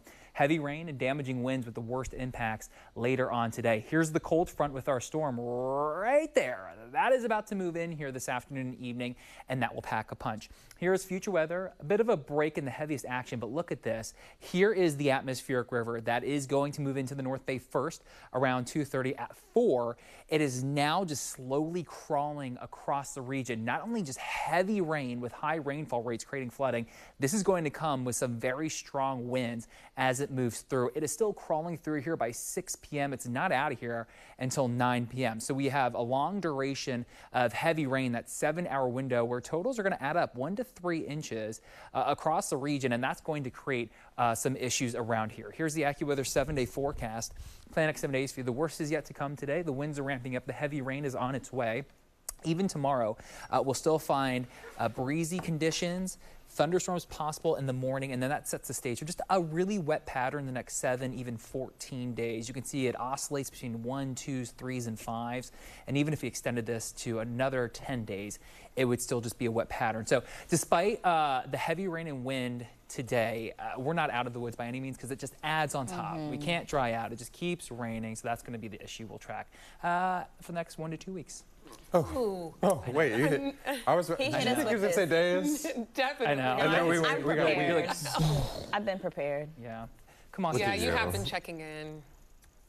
Okay, so that's going to do it for us, the ABC7 Mornings team. Drew's still going to be around for a while. And myself. So is she. And Jobina. See you soon. Bye, y'all. No. Bye.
Now from ABC7, live breaking news. And we start with that breaking news right now happening all across the Bay Area. Potentially life-threatening weather moving through right now. We're seeing wave 1 of what's being called a level 5 storm on our exclusive ABC7 storm impact scale. This is the first time ever our team of meteorologists have labeled a storm a level 5 as we take a live look outside right now. We're just showing you Doppler. Here's a live look outside. Currently looks like it's dry here in San Francisco, but the worst is yet to come throughout the day. We're expecting flooding, down trees, and also landslides. Thanks so much for being here for this special Storm Watch coverage. I'm Julian Glover. And I'm Liz Kreutz. Thank you for joining us. We are coming on the air right now because any minute now we are expecting a news conference from San Jose's mayor to talk about storm preparation and outreach efforts. But while we wait for that, we do want to get a check with meteorologist Drew Tuma tracking this storm. Hey, Drew. Yeah, hey, Liz, Julian. What we're watching just in the past 30 minutes, our winds are really ramping up, and you can see this, a live look outside. Here's our rooftop camera.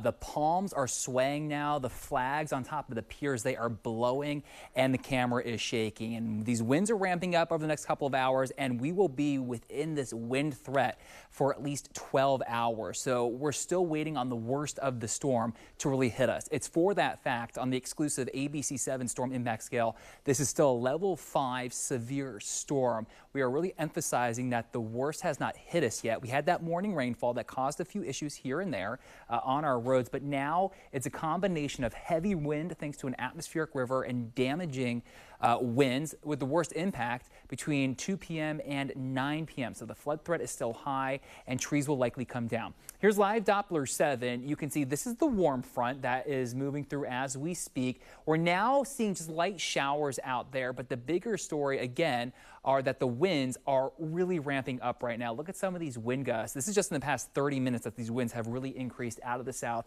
We're gusting to 41 in Hayward, 36 in San Mateo, the same in San Jose, the same in Livermore, and it's even stronger in our hills. And these winds are only going to increase even more. We're talking winds gusting 40 to 50 miles per hour around the bay shoreline, along the coastline. We'll likely see winds gusting over 60 miles per hour, and that's easily going to take down trees. We're already getting reports of trees coming down, one in the city that we've heard of so far, and that will likely just increase as the afternoon and the evening goes on. Here's a look at our hills. Diablo, look at the east foothills of San Jose. We're gusting to 52 right now. The Oakland Hills just a moment ago was gusting to 40 miles per hour. So that is creating issues today. When we talk about the heaviest rain and the strongest winds, again, that's going to occur, say, between 2 p.m.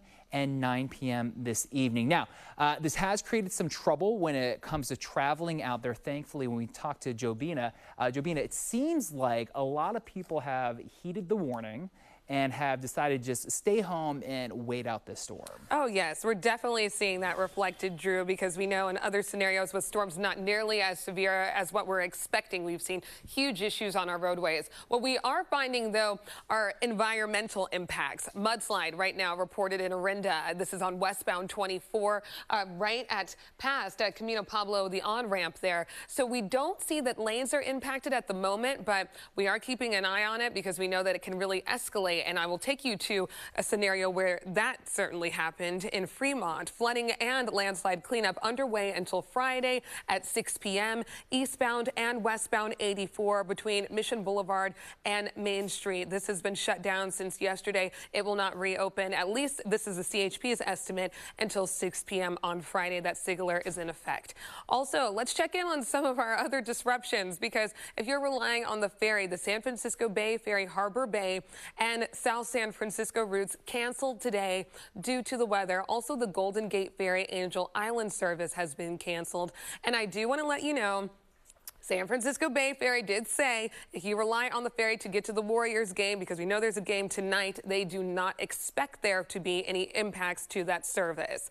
Let's check back in with Drew now for more on the weather. Yeah, Jobina, we're going to take you outside again. We're on storm watch, of course, because the worst of this storm has yet to hit us. We're seeing the winds ramp up right now. This is a live look from our East Bay Hills camera. The camera is shaking out there right now, and the winds will just ramp up again as we head towards the afternoon and the evening. Here's the warm front, part one of a two-part system. We saw light to moderate showers earlier this morning. Right now, live Doppler 7 showing you it's really just light showers out there, but still, even a little bit bit of rainfall right now can cause some issues out there. You heard Jobina talk about a mudslide around Orinda just moments ago. Here's our storm system. Live Doppler 7 along with satellite. It has this classic comma shape. It's almost textbook when you look at it with this area of low pressure spinning to our north. We have the warm front moving through right now, and then the cold front is on the way. That's the tail you see right now on Live Doppler 7 along with satellite. That will move through here later on this afternoon, and it will bring about the heaviest rain and the strongest of the winds. This is an atmospheric river. You look at this fetch of moisture. It stretches all the way back to Hawaii. That's why it gets the nickname the Pineapple Express. When you have this moisture just originating near Hawaii and it's moving in our direction, it is really going to impact us later this afternoon. You can see that atmospheric river just aimed right at the Bay Area later on today. So winds right now, again, they are increasing. You probably are noticing things blowing around in your neighborhood, especially in parts of the East Bay and the South Bay. This is a south-southeast wind, and we'll talk more about that in 1 second. Let's head to Liz and Julian. All right. Thank you so much, Drew. We're on the air right now because we are waiting a news conference in San Jose where the city has declared a state of emergency. Yeah, Mayor Matt Mahan, his first week on the job, is speaking now. Let's listen in. Residents along our waterways here. I'm just getting back from doing a walkthrough with the housing department's homeless outreach team. I want to thank them for how hard they've been working to make sure that all of our unhoused neighbors along our miles and miles of waterways realize the risk that is that they face with these atmospheric rivers. We're expecting up to 4 atmospheric rivers over the next couple of weeks, and we just want to make sure anybody living along our creeks and rivers understands that there's an evacuation order. We want to see them be at least 150 feet from the water and ideally come to one of our overnight warming locations. During the day, our libraries are open and are also a great place for people to go. So I'm just going to share a little bit of information and then introduce Assistant City Manager Lee Wilcox, Council Member Biendone, who represents District 7, where we are here today, and our Field Operations Deputy Chief Brian Schaub as well. So we at the city are continuing to work with our regional and local partners to deploy outreach teams and notify people of the extreme weather conditions and encourage them to move on and find shelter placements, of which the city has made a number available. We currently have overnight warming locations at Roosevelt Community Center and the West Valley Branch Library. We expanded Roosevelt shelter capacity on Sunday by 30 beds, bringing the total number of beds to 80. Today we've added another 150 at the 7 Trees Community Center, and we're prepared to continue to add additional shelter capacity as weather conditions warrant it and our unhoused residents actually ask us for those placements. We in total have over 2,059 shelter beds in the city, 1,500 of which are emergency beds operated by nonprofits. That's a good note. I want to thank our nonprofit partners, including Destination Home, Home First, and Path in particular, who have had their teams out doing outreach once again, making sure that our unhoused residents are aware of both the risks and their options for coming inside. Really important that we get people away from our waterways as the water could rise fairly quickly. Want to also just share that spaces in our overnight warming locations are offered by referral only. We would ask members of the public, particularly our unhoused community, to call 408-539-2105 or email owlreferrals@homefirstSCC.org to be referred to an indoor overnight warming location. And then, of course, the city website is full of information about tips for staying safe, where you can get free sandbags. We don't anticipate, and I'm going to let the Assistant City Manager speak to this, we don't anticipate widespread flooding. What we're really worried about right now is just the waterways and our unhoused residents who are near the creeks and rivers where there is a serious risk. So with that, thank you all again for being here at the end. I'll say a few things in Spanish. But I want to turn it over to, in fact, first I'll go to Councilmember Biendone to say a few words. He represents District 7, where we are here today doing outreach. So, Councilmember Biendone, come on up. Thank you. Yeah. Good morning. Thank you for being out here. It's a unprecedented declaration. We know that we have a large storm coming. I was here in 2017 as a fire captain dealing with the flood right here at Rock Spring, and I know how difficult it is to be out there needing the help that we weren't prepared for, but we are now. My office have worked with the mayor office and the emergency management team to make sure that we take care of our residents and our unhoused residents. Today, I'm glad to announce that we are opening up the Tully Library with up to 150 beds for our unhoused residents. And I ask that our residents to be prepared. Don't drive if you don't have to. If you need help, please reach out to my office or any other city council office and 311, or if you need 911. I want to make sure that you know that we've learned our lesson from 2017. We, as a city, we are ready and prepared for this storm. Thank you. All right, thank you, council member. So it's Councilmember Biandone, who represents District 7. And just for clarity, it's 150 beds we've just added at the 7 Trees Community Center.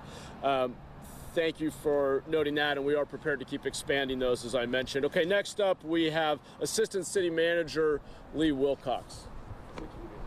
Thanks, Mayor. Good morning, everyone. For this event, our top priority is to save lives during these significant atmospheric rivers.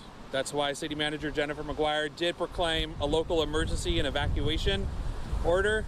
Want to be clear, the proclamation provides us the emergency powers needed to respond to the storm events, including, and most importantly, to ensure evacuations and the safety of our unhoused community and waterways in San Jose. And as the mayor mentioned, that is our primary focus at this point in time, given the forecast and the rain event that's provided to us by the National Weather Service and Valley Water.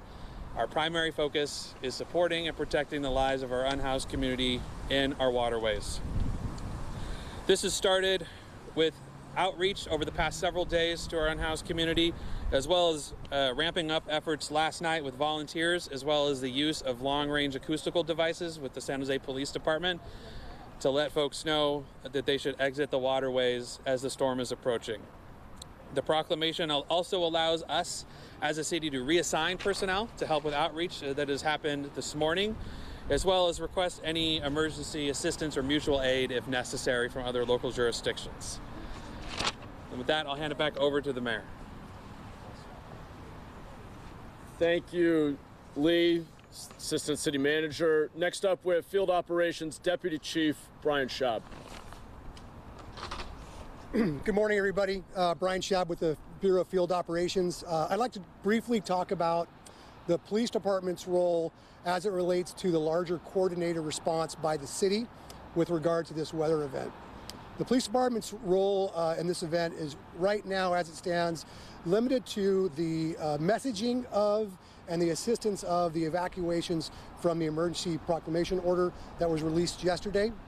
That evacuation is narrowly focused right now, as the mayor mentioned, within our waterways within the city, where we're trying to assist our unhoused community and getting them out of danger in those areas. Those efforts began yesterday afternoon, continued into the evening, and then resumed again this morning and are ongoing as we speak. That work is being done by our patrol folks as well as our special operations divisions, and they're using lots of resources that we have available to us, whether it be all-terrain vehicles, as the Assistant City Manager mentioned, our LRAD devices. We're also using our aircraft, as well as we have a rescue vehicle that has the capability of fording into several feet of water on standby in case that is needed as well.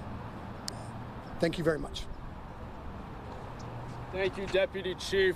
I'm going to just share a few words in Spanish and then we'll open it up to questions. Speaking of Spanish, I was told that our former Mayor Sam Liccardo volunteered this morning, is out along the Guadalupe River doing outreach. We needed more Spanish speakers out there, so he has not missed a beat. He's still giving back to the community, which I really appreciate. So just a few talking points in Spanish. Apologies for these being a little rough. La ciudad ha proclamado estado de emergencia y la orden de evacuación. estamos requiriendo que todos nuestros residentes y viviendas que viven en las vías de agua evacúen para protegerse. Esta orden de protección es para garantizar la seguridad de todos los residentes, en particular de nuestros residentes. All right, and that was San Jose Mayor Matt Mahan giving an update on the storm. The city has declared a state of emergency there ahead of this storm, really talking about the big concern, Julian, about the unhoused residents, a mandatory evacuation order for unhoused residents that live near those creeks. Exactly, those low-lying areas. They also mentioned that they have about 2,000 shelter beds open all across the city. As we should mention, our largest city here in the Bay Area to get those unhoused folks off the streets and into some housing, because as we know, there is certainly the threat to a loss of life with the intense rain that we expect and, of course, the flooding that we expect to come with it. Right, exactly. And Drew, we want to get back to you, meteorologist Drew Tuma. What are you tracking right now? Is there a way when you look at the modeling to see what areas could be hit the hardest at this time? Yeah, I mean, right now what you're noticing is that the winds are the biggest issue. And we had pretty light winds earlier this morning, but now we're in between the warm front and the cold front. And that is a strong southeasterly wind right now. And just in the past 30 minutes, the winds have really ramped up. We're talking gusts over 40 miles per hour right now in Hayward, 37 that wind in Oakland, 36 in San Jose. And this is just the start. These winds will continue to increase as we head into the afternoon. So we're looking at anywhere from a 9 to 12 hour period where these winds are just blowing out of the south, and that will take trees down, that will cause power outages, especially later this afternoon as those winds become even stronger. Here's Future Tracker wind gusts. Watch a timestamp in the corner of your screen. By 5 p.m., we're seeing more widespread winds around the Bay shoreline, 40 miles per hour plus. Along the coast, we're getting close to 60 miles per hour. And then later on this evening, really at the height of this atmospheric river crossing us, we're expecting winds along the coastline to probably exceed 60 miles per hour, and likely we'll find winds around the Bay shoreline closing in on 50 miles per hour. As you go up in our hills, under that high wind warning, we could get close to 80 mile per hour winds, and that's going to create a lot of issues later on tonight, especially once the sun goes down close to 5 p.m. and things start to get dark. That's when it gets more serious. When trees come down, heavy rain starts moving through parts of the region, it's hard to see the damage. Those winds will gradually back off as you go throughout the morning on Thursday. By 11 a.m., they're weakening, but still we'll have some issues as that breeze continues for some. It's for that fact we have a high wind warning in effect for the entire Bay Area, and that says something. Everybody is going to feel this wind, and we're seeing that right now on our map. It just goes higher and higher in the afternoon and evening. We're estimating winds gusting 50 to 60 miles per hour. A flood watch is also in effect for everybody. The highest threat we have is between 2 and 9. I'm going to send you right now to an ABC News special report.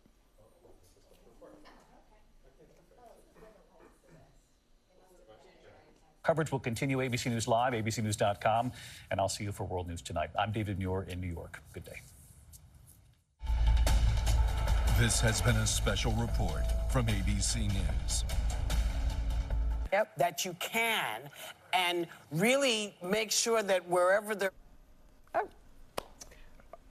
Okay, that was that ABC News special report covering the latest at the U.S. House with the ongoing vote to try to elect a new Speaker of the House right there. We will go back now to meteorologist Drew Tuma as he continues to track this level 5 storm. Drew?